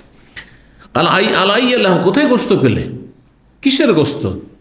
কালু, তখন সাহাবীরা বললেন, আলাল্লাহ মিন হমরিন ইনসিয়াতিন, গৃহপালিত গাধার গোস্ত পাক হচ্ছে। আল্লাহু আকবার। গৃহপালিত গাধা মানে যেটাকে আমরা গাধা বলি, আর একটি গাধা হচ্ছে বন্য গাধা, মানে নীলগাই। বন্য গাধা মানে নীলগাই, আর কেউ কেউ অন্য বলেছেন, কিন্তু এটি বেশি সূক্ষ্ম। আর নীলগাই খাওয়া জায়েজ রয়েছে। আমাদের দেশের ভাষায় সেটা গাধা বলা হয়নি, কিন্তু আরবরা সেটা কি বলতো? হোমরুন ওয়াহশিয়া। হাদিস এর আগে আমরা আলোচনা করেছি যে হেমার ওয়াহশি শিকার করলে না সাহাবিরা খেলেন। জি, কিন্তু হেমার মানে যে গাধাকে আমরা গাধা বলি, সেই গাধা খাওয়া কি হারাম। ওইরকম খচ্চর খাওয়া হারাম। কিন্তু গাধার পরে একটু বড় হচ্ছে, উঁচা হচ্ছে খচ্চর, আর খচ্চরের চাইতে উঁচা কাছাকাছি দেখতে হচ্ছে ঘোড়া। ঘোড়া খাওয়া হালাল, ঘোড়া খাওয়া হালাল। কিন্তু যে জিনিসটা খাবেন সেটাতে দেখতে হবে যে আমার খাওয়াতে বেশি ফায়দা না অন্য কাজ এর দ্বারা বেশি গুরুত্বপূর্ণ। ঘোড়ার সংখ্যা কম থাকলে ঘোড়াতে এর চাইতে গুরুত্বপূর্ণ কাজ রয়েছে, কিন্তু যেই দেশগুলিতে পর্যাপ্ত পরিমাণে ঘোড়া পাওয়া যায় সে দেশে ঘোড়া অহরহ খাচ্ছে। আজারবাইজান, উজবেকিস্তান, ওই রাশিয়ার ওই সমস্ত দেশগুলিতে, তুর্কিস্তান, তাজিকিস্তান, ওই সব দেশে এত বেশি পরিমাণ ঘোড়া আছে, ঘোড়া খাচ্ছেন, কোনো অসুবিধা নেই। জি, কিন্তু যাদের মজহব একটি মজহবে, 4 মজহবে একটি মজহবে শুধু ঘোড়া খাওয়া জায়েজ নাই, সেই মজহবের ইমামের কথা বলা হচ্ছে যে ইন্তেকালের 3 দিন আগে তিনি ঘোড়া যে হারাম আগে ফতোয়া দিতেন তার থেকে ফিরে এসেছেন। আর ফিরে আসেন আর না আসেন, নবী সাল্লাল্লাহু আলাইহি সাল্লামের হাদিস রয়েছে, সহিহ বুখারীতে 2-3টি হাদিস রয়েছে ঘোড়া খাওয়ার বৈধতা সম্পর্কে বা জায়েজ সম্পর্কে নবী অনুমতি দিয়েছেন। আসমা রাদিয়াল্লাহু তাআলা, আবু বকর মেয়ে, তিনি বলছেন আমরা নিজেরা জবাই করে ঘোড়ার গোশত খেয়েছি, সেজন্য ঘোড়ার গোশত খাওয়াতে কোনো আপত্তি নেই। কিন্তু বেদাতিরা খায় না, সেই জন্য তাদের গায়ের গাত্রদাহ যাতে করা হয়, গায়ের জ্বালা, সেই জন্য আপনি খেতে শুরু করবেন, এগুলো মূর্খদের কাজ। একসময় কিন্তু এই ধরনের কথাবার্তা সোশ্যাল মিডিয়াতে দেখা যাচ্ছিল, এগুলো জাহেলদের কাজ। আপনার ঘোড়া অনেকগুলি আছে, খান, 5টা ঘোড়া আছে, একটা ঘোড়া খায়, বাকিগুলো রাখে অন্য কাজের জন্য, ঠিক আছে। রাসূলুল্লাহ সাল্লাল্লাহু আলাইহি সাল্লাম বললেন ইহরিকুহা ওয়াকসিরুহা, তোমরা এই গোশত কি করো, গোশত ঝোল সহ বহিয়ে দাও, ওয়াকসিরুহা, আর এর পাত্রগুলিকে ভেঙে দাও, পাত্র পর্যন্ত ভেঙে দিতে বললেন। কারণ তোমরা হারাম কিছু পাকিয়েছো, তার পানিশমেন্ট হচ্ছে এটি, পানিশমেন্ট, যাতে করে ওদিকে আর মন না যায়। কালা রাজুলুন, একজন লোক বলল ইয়া রাসূলুল্লাহ আও নুহরিকুহা ওয়া নাগসিলুহা, যদি আমরা এই ঝোল সহ গোশতকে আমরা বহিয়ে দিই আর এই পাত্রগুলি ধুয়ে নিই, কারণ পাত্রগুলি আমরা ভেঙে ফেলবো তো আমরা তো ক্ষতিগ্রস্ত হব, তো পাত্রগুলি রাখতে পারবো কিনা, যদি আমরা ধুয়ে রেখে দিই তাহলে আউ যাকাত, ঠিক আছে। তার মানে নবী সাল্লাল্লাহু আলাইহি ওয়াসাল্লাম যে 2টো হুকুম দিয়েছেন, একটি হচ্ছে গোশত কি করো, ফেলে দাও, ঝোল সহ, আর পাত্র ভেঙে দাও। পাত্র ভাঙাটা ফরজ নয়, যদি পাত্র রাখো তো রাখতে পারো, কিন্তু কখনো কখনো কোনো ফরজ কাজ নয়, কিন্তু একটি হারাম কাজে যাতে করে বেশি ঘি না হয় সেজন্য সেটা ভেঙে ফেলা, আর এটি নবী সাল্লাল্লাহু আলাইহি ওয়াসাল্লামের নির্দেশ ছিল। জি, জরুরি ছিল না, সেই জন্য যখন তারা দরখাস্ত করলেন মেনে নিলেন নবী সাল্লাল্লাহু আলাইহি ওয়াসাল্লাম। ফালাম্মা তাসাফাল কওম, যখন কাফেরদের সাথে মুখোমুখি লড়াই শুরু হয়েছিল, আমের বিন আকওয়া এখন কিভাবে শহীদ হচ্ছেন ঘটনা বর্ণনা করছে। নবী সাল্লাল্লাহু ভবিষ্যৎবাণী করলেন না, ইয়া রাহমাহুল্লাহ, আল্লাহ রহম করেন, আর ফিরে যাবে না মদিনা। জি, কানা সাইফু আমির ফিহি কিসারুন, আমের বিন আকওয়ার কাছে যে তরবারিটি ছিল সেটি একটু ছোট ছিল, লম্বা হইলে তো ভালো, কিন্তু ছোট জিনিস মারতে গিয়ে নিজের পায়ে নিজে মেরে দিয়েছে, কাফের ওপর আঘাত না লেগে নিজের শরীরে এসে লেগেছে। আমেরের যে তরবারিটি ছিল সেটি ছোট ছিল, ফাতানাওয়ালা বিহি ইহুদিয়ান, সে আঘাত করলো এক ইহুদিকে লিয়াদ মারার জন্য, কিন্তু ওয়ার যে জবাব সাইফেহি, তার তরবারির ধারালো অংশটি ফিরে এসে তার গায়ে আঘাত লাগলো। ফাসাবা রুকবাত আমের, আমেরের হাঁটুতে এসে আঘাত হানলো, হাঁটুতে এসে লেগে গেল, হাঁটুর যে হাড্ডি রয়েছে এখানে লেগে গেল। ফামাতামিন, তাতেই আমের রাদিয়াল্লাহু তাআলা আনহু মারা গেলেন, নিজের হাতে নিজেই কি হলেন, আঘাত পেলেন আর মারা গেলেন। ফালাম্মা কাফালু, যখন সাহাবীরা ফিরে আসলেন, কালা সালমা ইবনে আকওয়া, তার ভাই এভাবে মারা গেলেন, বলেন রাআনি রাসূলুল্লাহ সাহেবান, আমাকে রাসূলুল্লাহ সাল্লাল্লাহু আলাইহি ওয়াসাল্লাম মলিন অবস্থায় দেখলেন যে আমার ভাই এইভাবে মারা গেল। আরে কাফের হাতে যদি নিহত হইতেন তাহলে বলতো আল্লাহর রাস্তায় শহীদ হয়েছেন, কাফের হাতে মারা গেছেন, নিজের হাতে নিজেই মারা গেলেন। অনেকে তো এটাকে আত্মহত্যা ভাবতে পারে, এটাকে আত্মহত্যা ভুলবশত সেটা হয়েছে। এই জন্য নিজে গাড়ি চালাতে গিয়ে নিজেই ভুল হয়ে গেছে, আর তারপরে ইচ্ছা করে নয় সে, আর তার অ্যাক্সিডেন্ট হয়েছে, তো শাহাদাতের মর্যাদা পাবে না? অবশ্যই শাহাদাতের মর্যাদা পাবে, কিন্তু শাহাদাতের মর্যাদা মুসলিম পাবে, নামাজি পাবে, নাস্তিক পাবে না, বেনামাজি পাবে না। আর যাকে তাকে শহীদ বললে হবে না। কথা বলছেন না? জি। ফাকাল আলী মা লাকা, নবী সাল্লাল্লাহু আলাইহি ওয়াসাল্লাম আমাকে মলিন অবস্থা দেখে বললেন, কি হয়েছে তোমার? ফাকুল, আমি বললাম, ফেদান লাকা আবি ওয়া উম্মি, আমার আব্বা আম্মা আপনার উপর উৎসর্গ হোক, কুরবান ও জামু। লোকেরা কিন্তু আলোচনা সমালোচনা করছে, কি বলছে? আন্না আমেরান হাবেত আমালহু, আমার ভাই আমের ইবনে আকওয়ার আমল সব ধ্বংস হয়ে গেছে। কিসের জন্য? ও তো আত্মহত্যা করেছে, নিজের হাতে নিজে মারা গেছে, ও শহীদ কেন হবে? ওর আমল সব ধ্বংস, তো আত্মহত্যা করেছে। মানুষের মুখে তার হাত দেওয়া যাবে না, বুঝতে পারছেন না? তাহলে এইটা মানুষের চিরাচরিত কিছুটা স্বভাব এইরকম আছে, হ্যাঁ, যে পরের নিয়ে মাথা ব্যথা, এটা ভালো কাজ নয়। নিজের চরকায় তেল দেন, পরের কি হচ্ছে না হচ্ছে সেগুলো নিয়ে কেন আপনার মাথা ব্যথা হবে? আপনি নিজের চিন্তা করেন, কথা বোঝা গেছে না? কিন্তু কিছু লোক আছে, ও একজন একটা কথা বললে ওতে সে শেয়ার করা পছন্দ করে, হ্যাঁ কথা ঠিকই, হ্যাঁ হ্যাঁ হ্যাঁ ঠিক ঠিক, এগুলো খারাপ চরিত্র। এগুলো লোকদের ধারণা যে আমার ভাই আমের আমল লাগে সব বরবাদ হয়ে গেছে। কালো মান কালাহ, এ কথা কে বললো? নবী সাল্লাল্লাহু আলাইহি ওয়াসাল্লাম বলছেন। বলতো তখন আমি বললাম, কালো ফলান ও ফলান ও অমুক অমুক অমুক সাহাবী এরকম বিরূপ মন্তব্য করেছে, আমার ভাই নিজের হাতে নিজেই আঘাতপ্রাপ্ত হয়ে মারা গেছে, সুতরাং আমল নষ্ট হয়ে গেছে। ও ওসাইদ ইবনুল হুযাইর আনসারীও বলেছেন, ফাকালা রাসূলুল্লাহ সাল্লাল্লাহু আলাইহি ওয়াসাল্লাম, রাসূলুল্লাহ সাল্লাল্লাহু আলাইহি ওয়াসাল্লাম বললেন, কাযাবা মান কালাহ, যারা এই কথা বলেছে তোমার ভাইয়ের আমল বরবাদ হয়ে গেছে, তারা মিথ্যা কথা বলেছে, মিথ্যা কথা বলেছে। ইন্নাল্লাহু লা আজরাইন, বরং সে দ্বিগুণ নেকি পেয়েছে। সুবহানাল্লাহ, কত? দ্বিগুণ নেকি পেয়েছে। আল্লাহর রাস্তায় কাফের হাতে মারা গেলে যে নেকি পায় তার চাইতে বেশি নেকি পেয়েছে, দ্বিগুণ নেকি পেয়েছে। মনের প্রশান্তির জন্য এ কথা রাসূলুল্লাহ সাল্লাল্লাহু আলাইহি ওয়াসাল্লাম ওয়া জামা বাইনা ইসবাহি, দুই আঙ্গুলকে একত্রিত করে দেখালেন যে দ্বিগুণ নেকি পেয়েছে তোমার ভাই, দ্বিগুণ নেকি পেয়েছে। ইন্নাহু লাজাহিদুন ওয়া মুজাহিদুন, সে সর্বাত্মক প্রচেষ্টাকারী এবং সে মুজাহিদ, আল্লাহর রাস্তায় জিহাদকারী। কাল্লা আরবি নাশা বিহা মিসলাহু, আরব দেশে খুব কম আরবি ভাষী তার মতো এসেছে। কাল্লা আরবিউন, খুব কম আরবি মানুষ, হ্যাঁ, আরব দেশে নাশা বিহা, এই আরব দেশে তার মতো খুব কম মানুষই এই আরব দেশে জন্ম নিয়েছে। নাশা বিহা মানে প্রতিপালন হয়েছে, জন্ম নিয়েছে। প্রশংসা করেন নবী করিম সাল্লাল্লাহু আলাইহি ওয়াসাল্লাম। 6149 নম্বর হাদিস বর্ণনা করছেন আনাস বিন মালিক রাদিয়াল্লাহু তাআলা, তিনি বলেন, আতান নবী সাল্লাল্লাহু আলাইহি ওয়াসাল্লাম আলা বাযি নিসাই, নবী সাল্লাল্লাহু আলাইহি ওয়াসাল্লাম একদিন তার কোন এক স্ত্রীর কাছে আসলেন। ওয়া মাহুন্না উম্মু সুলাইম, ওই নবী সাল্লাল্লাহু আলাইহি ওয়াসাল্লামের বিবিগণ যেখানে বসেছিলেন সেখানে উম্মে সুলাইম আনাসের মাও ছিলেন। ফাকালা, বলেন, ওয়াইহাকা ইয়া আনজাসা। নবী সাল্লাল্লাহু আলাইহি ওয়াসাল্লাম, এটি সফরের ঘটনা, সফরে ছিলেন নবী সাল্লাল্লাহু আলাইহি ওয়াসাল্লামের বিবিগণ, সফরে যেতেন, তারা ছিলেন, আর সেখানে উম্মে সুলাইম বসেছিলেন।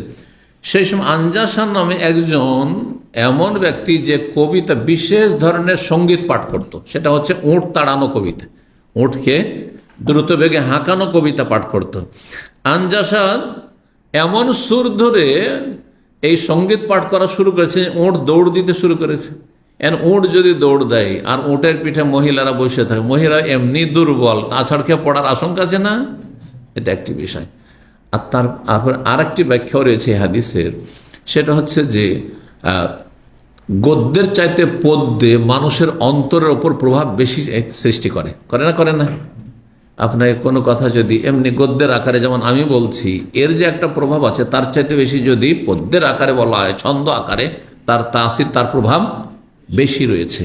আচ্ছা, তারপরে নর আর নারী, কোন ভাষা পুরুষের ওপর যতটা প্রতিক্রিয়া সৃষ্টি করে, প্রভাব সৃষ্টি করে, তার চাইতে বেশি নারীদের অন্তর নরম, তাদের অন্তরে বেশি গেঁথে যায়, প্রভাব সৃষ্টি করে।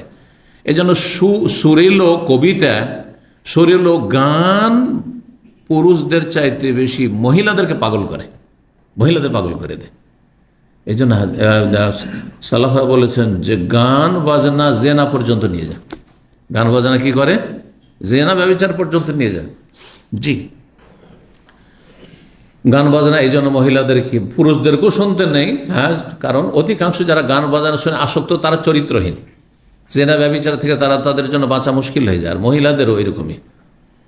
এমন একজন লোক মাসলা একবার জিজ্ঞাসা করছে, অনেক বছর আগের কথা বলছি আপনাদেরকে, আমাকে বলছে যে আমি একবার ব্যভিচারে লিপ্ত হয়েছি, আমি এখন তওবা করছি। ব্যভিচারে লিপ্ত কীভাবে? বলছে রাতের অন্ধকারে, একটু রাত হয়েছে এসব পরে, আর তারপরে আমি সুন্দর গান গাইতাম, যেমন গান গেয়েছি একটি মেয়ে পাশের বাড়ি থেকে পাগল হয়ে বেরিয়ে চলে এসছে, মানে গানের সুর শুনে সে বেরিয়ে আমার বাড়ির পিছনে চলে এসছে, আর আমি বাড়ির পিছনে বাথরুম করতে গেছি, সেখানে দেখা হয়ে গেছে, জেনা লিপ্ত হয়ে গেছে, পাগল হয়ে গেছে গান শুনে। এজন্য গান গাওয়া নারীদের জন্য ফিতনা, নরদের জন্য ফিতনা, কিন্তু নারীদের জন্য আরো বেশি ফিতনার কারণ সুরেলো আওয়াজ। জি, দেখেন যারা আজকাল নোংরামির প্রেম করছে, সবগুলি নোংরামি। হ্যাঁ, বেগানা মহিলার সাথে প্রেম, হ্যাঁ, এর মধ্যে কোনো কল্যাণ নেই, না দুনিয়াতে কল্যাণ আছে না আখিরাতে কল্যাণ আছে। এই কাফেররা শিখিয়েছে পবিত্র প্রেম, জানেন তো পবিত্র প্রেম কোনটা জানেন? এই কাফের নোংরা চরিত্রহীনদের ভাষায় যদি বিয়ের নিয়তে প্রেম করেন তো নাকি পবিত্র প্রেম। আর যদি ধোকাবাজি করেন যে একটু আমোদ ফুর্তি করে নেবো তারপর ছুঁড়ে ফেলে দেবো, তাহলে ওইটা অপবিত্র প্রেম। আরে মুসলিমরাও বলছেন আউযুবিল্লাহ, এগুলো মুসলিম, আউযুবিল্লাহ। তো পুরুষরা মধুমাখা ভাষায় অত প্রভাবিত হয় না যত প্রভাবিত হয়ে যায় প্রেমিকের মিষ্টি ভাষায় কে? মেয়েরা।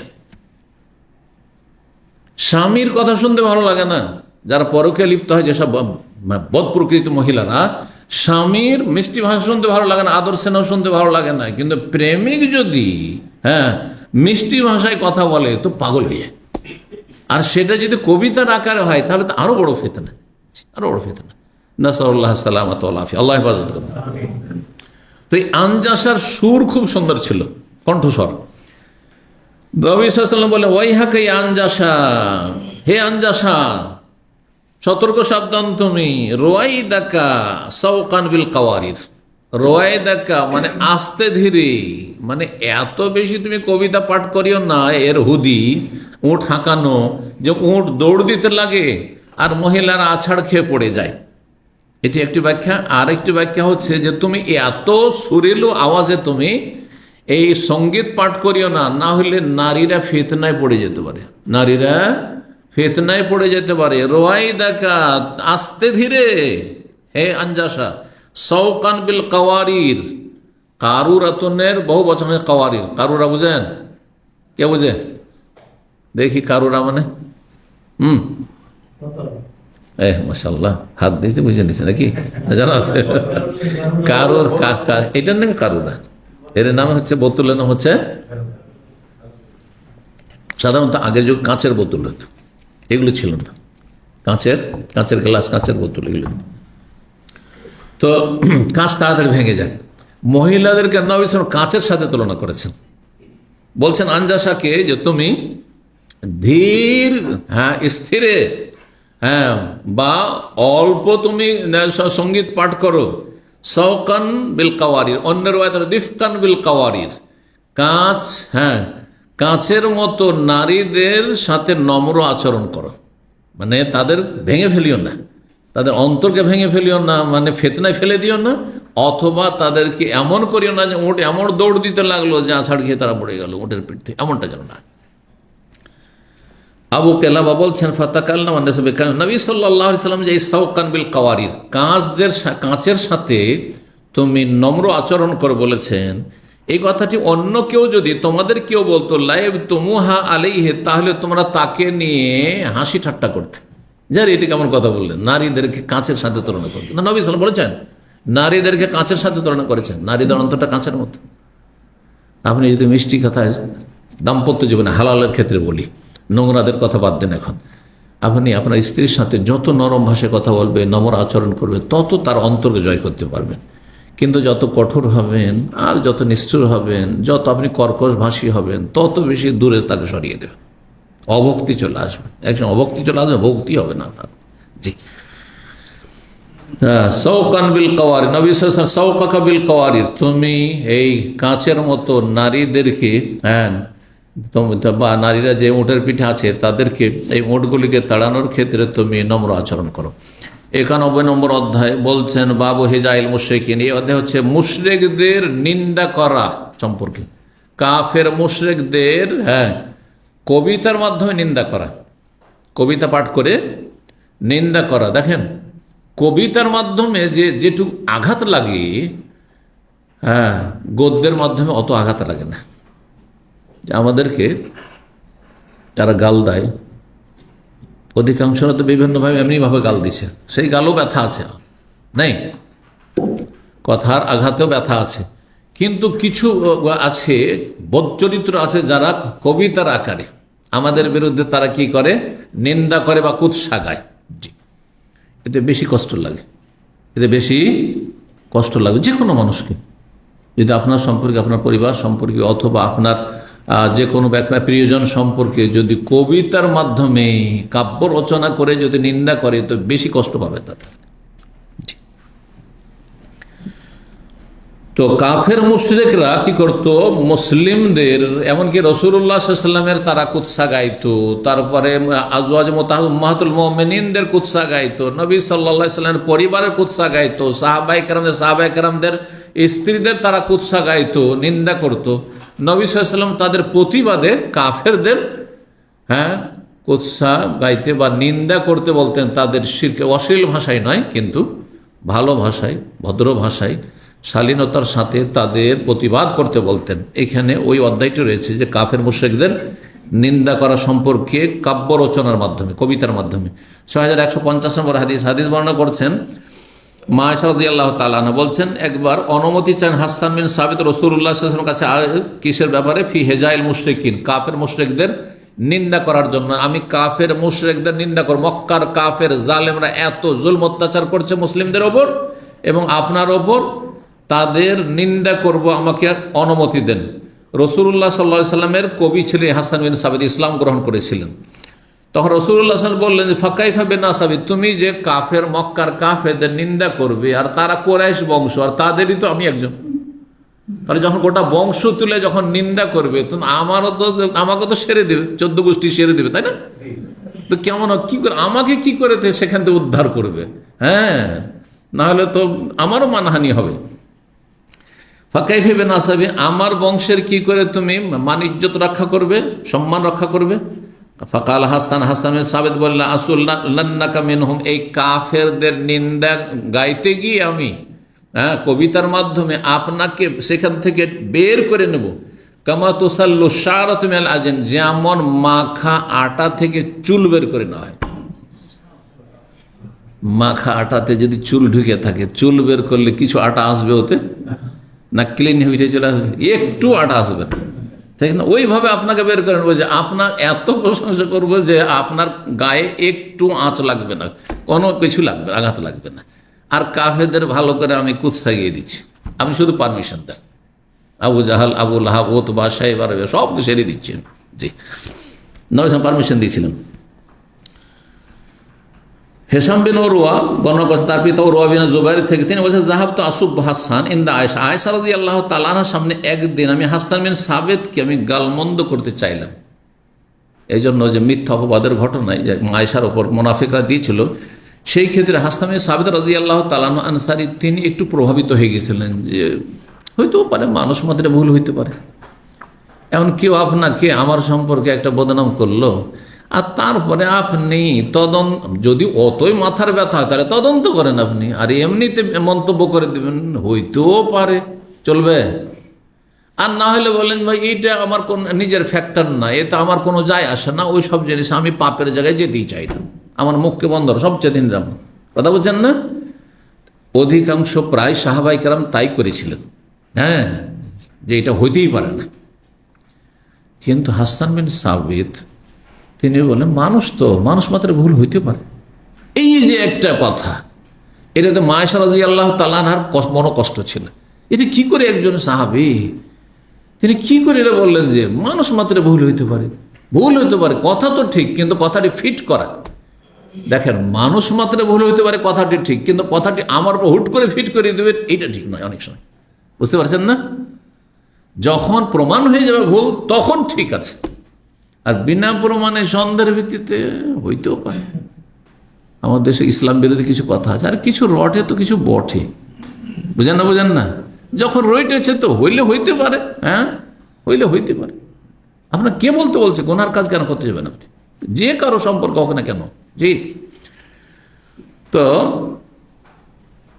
এই ঘটনাটি জানতেন যে একবার কোনো এক সময় প্রভাবিত হয়েছিলেন মুনাফিকদের কথায়, কে? হাসান বিন সাবিত। এই জন্য একটু আক্রোশ ছিল উরওয়া ইবনে জুবাইরের, যে আমার খালার ব্যাপারে এরকম কথা বলেছে, তো মা আয়েশার সামনে গাল দিচ্ছেন, খালার সামনে, খালাকে খুশি করার জন্য, যে আপনার সম্পর্কে এরকম কথা বলেছে জন্য। তো মা আয়েশা দেখেন, তার ইমান দেখেন, তিনি বলছেন লা তাসুব্বাহু, খবরদার গাল দেবে না, তাকে গাল দেবে না। ফাইন্নাহু কানা ইউনাফি আন রাসূলিল্লাহ সাল্লাল্লাহু আলাইহি ওয়াসাল্লাম, কারণ সে রাসূলুল্লাহ সাল্লাল্লাহু আলাইহি ওয়াসাল্লামের পক্ষ থেকে প্রতিবাদ করত। কাফেররা যখন কুৎসা গাইত, নিন্দা করত, নবী সাল্লাল্লাহু আলাইহি ওয়াসাল্লামের মানহানি করত, তিনি ডিফেন্স করতেন, আর তুমি তাকে গাল দিবে, কেন গাল দিবে? জি, 6151 নম্বর হাদিস মানে আবু হুরায়রা রাদিয়াল্লাহু তাআলা আনহু তার ঘটনায় বর্ণনা করেছেন, ইয়াজকুরুন নবী সাল্লাল্লাহু আলাইহি ওয়াসাল্লাম ইয়াকুল, নবী সাল্লাল্লাহু আলাইহি ওয়াসাল্লাম সম্পর্কে বলছেন, ইন্না আখান লাকুম লা ইয়াকুলুর রাফাস। জি, নবী সাল্লাল্লাহু আলাইহি ওয়াসাল্লামের কথা উল্লেখ করে বলছেন যে নবী সাল্লাল্লাহু আলাইহি ওয়াসাল্লাম বললেন যে তোমাদের ভাই যে হাসান বিন সাবিত, তিনি কখনো অশ্লীল কবিতা রচনা করেন না। জি, লা ইয়াকুল রাফাস, রাফাস মানে অশ্লীলতা, ফালা রাফাসা ওয়ালা ফুসুকা ফিল হজ, ফামান ফারাদা ফিহিন্নাল হজ ফালা রাফাসা ওয়ালা ফুসুকা ওয়ালা জিদালা ফিল হজ। ইয়ানি বিযালিকা রাহ, উদ্দেশ্য ইবনে রাওয়াহার কথা বলছেন, হাসান যে না আব্দুল্লাহ বিন রাওয়াহা, এখানে হাসান বিন সাবিতের কথা নাই। তাহলে একজন সাহাবী হাসান বিন সাবিত তিনি কবি ছিলেন, আর আব্দুল্লাহ বিন রাওয়াহাও কবি ছিলেন সাহাবায়ে কেরামদের মধ্যে, একজন কবিতা তারা আবৃত্তি করতে পারতেন। তো আব্দুল্লাহ বিন রাওয়াহা যে কবিতাগুলি পাঠ করেন সেগুলিতে কোনো নোংরা কথা তিনি বলেন না, বরং গঠনমূলক কথা বলেন। কেউ যদি কবিতা বলে, আবৃত্তি করে আর ভালো কথা বলে, যার মাধ্যমে মানুষের চরিত্রের উন্নতি হবে, ইমান আমলের উন্নতি হবে, তাহলে ভালো, কোনো অসুবিধা নেই। তিনি কবিতা যে পাঠ করেছেন ইবনে রাওয়াহা, আব্দুল্লাহ বিন রাওয়াহা, তার একটি কবিতা বলছে, ফিনা রাসূলুল্লাহ, আমাদের মাঝে একজন আল্লাহ রসুল রয়েছেন, ইয়াতুলু কিতাব, যে আল্লাহর কিতাব তিনি সবসময় পাঠ করেন, এদান শাক্কা মারুফিন মিনাল ফজরে সাতেউ, যখন ভোরের আলো, ভোরের মন মাতানো আলো ফুটে উঠে, ভোরের আলো যখন ফুটে উঠে, আরান আল হুদা বাদ আল আমা, আমাদেরকে অন্ধকারের পরে হেদায়েত দেখিয়েছেন, অন্ধকারের পরে বা অন্ধ হওয়ার পরে আমাদেরকে দিক নির্দেশনা হেদায়েত দান করেছেন। ফাকুলুবনা বিহি মুকিনাতুন, আমাদের অন্তর তার প্রতি বিশ্বাসী, আন্না মা কালা ওয়াকিউন, যে নবী সাল্লাল্লাহু আলাইহি ওয়াসাল্লাম যা বলেছেন তা অবশ্যই ঘটবে। ইয়াবিতু ইজাফি জামবাহু আন ফিরাশিহি, এবং তিনি রাত্রি যাপন করেন বিছানা থেকে উঠে আলাদা হয়ে, মানে রাত্রে তিনি তাহাজ্জুদ পড়েন, দীর্ঘ সময় ধরে বিছানায় ঘুমান না, কাফের পাপীদের মতো। ইজাস্তাসকালাত বিল কাফিরিন আল মাদাজু, যখন কাফেরদেরকে বিছানায় কি করে, বিছানা কাফেরদের ত্যাগ করা যখন কঠিন হয়ে পড়ে। ইজাস্তাসকালা, সাকিল হওয়া মানে ভারী হওয়া, কঠিন হওয়া, কাফেরদের জন্য মাদাজ মানে বিছানা, কাফেরদের শয্যা বা বিছানা ত্যাগ করা যখন কঠিন হয়ে পড়ে, তখন রাসূলুল্লাহ সাল্লাল্লাহু আলাইহি সাল্লাম বিছানা ছেড়ে দিয়ে আল্লাহর সাথে তিনি নির্জনে কথা বলেন, তাহাজ্জুদ আদায় করেন। 6152 নম্বর হাদিস বর্ণনা করছেন আব্দুর রহমান বাউ, তিনি বলেন, আন্নাহু সামিআ হাসান বিন সাবিত আনসারী, তিনি হাসান বিন সাবিত আনসারী রাদিয়াল্লাহু তাআলা আনহুকে বলতে শুনেছেন, ইয়াস্তাশহিদু আবু হুরায়রা, আবু হুরায়রাকে তিনি সাক্ষী রেখে জিজ্ঞাসা করেন, হাসান বিন সাবিত আবু হুরায়রাকে সাক্ষী রেখে জিজ্ঞাসা করেন, ইয়া আবু হুরায়রা, হে আবু হুরায়রা, নাশাদতুকাল্লাহ, তোমাকে আল্লাহর দোহাই দিয়ে কসম দিয়ে জিজ্ঞেস করছি, হাল সামিতা রাসূলুল্লাহ সাল্লাল্লাহু আলাইহি ওয়াসাল্লাম, তুমি কি রাসূলুল্লাহ সাল্লাল্লাহু আলাইহি ওয়াসাল্লাম বলতে শুনেছো, ইয়া হাসান, হে হাসান, আজিব আন রাসূলিল্লাহ সাল্লাল্লাহু আলাইহি ওয়াসাল্লাম, রাসূলুল্লাহ সাল্লাল্লাহু আলাইহি ওয়াসাল্লাম পক্ষ থেকে তুমি প্রতিবাদ করো, জবাব দাও কাফেরদের। আল্লাহুম্মা আইয়িদহু বিরূহিল কুদুস, হে আল্লাহ, এ হাসান বিন সাবিতকে শক্তিশালী করো রুহুল কুদুস জিবরাইল আলাইহিস সালামের মাধ্যমে। জিবরাইল আলাইহিস সালামের একটি নাম হচ্ছে রুহুল কুদুস, পবিত্র আত্মা, আর একটি আর রুহুল আমিন, জি, আর একটি আর রুহ, এগুলি সব জিবরাইল আলাইহিস সালামের নাম কোরআনে রয়েছে। তো হে আল্লাহ তুমি তাকে শক্তিশালী করো, কাকে? হাসান বিন সাবিত কবিকে জিবরাইল আলাইহিস সালামের মাধ্যমে, না জিবরাইল আলাইহিস সালাম যাতে করে তাকে সাপোর্ট করেন, হ্যাঁ, শক্তি যোগান দেন, সহযোগিতা করেন। আবু হুরায়রা রাদিয়াল্লাহু তাআলা আনহুকে যখন সাক্ষী করলেন তখন তিনি বলেন, হ্যাঁ আমি শুনেছি। হাসান বিন সাবিত এই কথার প্রমাণ জিজ্ঞেস করলেন আবু হুরায়রাকে, যাতে করে সবাই জেনে নেয় যে রাসূলুল্লাহ সাল্লাল্লাহু আলাইহি ওয়াসাল্লাম আমাকে কবিতার মাধ্যমে কাফেরদের অন্যায়ের প্রতিবাদ করতে বলেছেন, জবাব দিতে বলেছেন। সর্বশেষ হাদিস 6153 নম্বর হাদিস, বারা বিন আযিব রাদিয়াল্লাহু তাআলা আনহু বর্ণনা করেন, তিনি বলেন নবী সাল্লাল্লাহু আলাইহি ওয়াসাল্লাম হাসান বিন সাবিতকে একবার বলেছিলেন, উহজুহুম, তুমি কাফেরদের নিন্দা গাও, নিন্দা বর্ণনা করো। আও হাজিহিম, অথবা বলেছেন হাজিহিম, তাদের নিন্দা বর্ণনা করো। ও জিবরিল ও মাকা, তোমার সাথে জিবরাইল আলাইহিস সালাম রয়েছেন, তোমার সাথে জিবরাইল আলাইহিস সালাম রয়েছেন। এখানে আজকের আলোচনা শেষ করেছি। জাযাকুমুল্লাহ খায়র। আল্লাহ রাব্বুল আলামিন যেন আপনাদের দিন দুনিয়া বরকত দান করেন। আর আমাদের এক ভাই আজকে তার ছেলে আর আকিকে আপনাদের জন্য পেশ করেছেন, আলহামদুলিল্লাহ। আজকে আকিকার তার আপনারা দাওয়াত খাবেন। আল্লাহ যেন তাকে উত্তম প্রতিদান দান করেন, তার রুজিতে বরকত দান করেন, এবং তার ছেলেকে আল্লাহ নেক হায়াত দান করেন, এবং ছেলের বাবা মা আল্লাহ রাব্বুল আলামিন তাদেরকে যেন ভালো রাখেন, এবং আমাদেরকে নেকির কাজে সবাইকে যেন ভালো কাজে অংশ নেওয়ার তৌফিক দান করেন। রব্বানা আতিনা ফিদ দুনিয়া হাসানা ওয়া ফিল আখিরাতি হাসানা ওয়া কিনা আযাবান নার। সুবহান রাব্বিকা রাব্বিল ইজ্জাতি আম্মা ইয়াসিফুন ওয়া সালামুন আলাল মুরসালিন ওয়াল হামদুলিল্লাহি রাব্বিল আলামিন।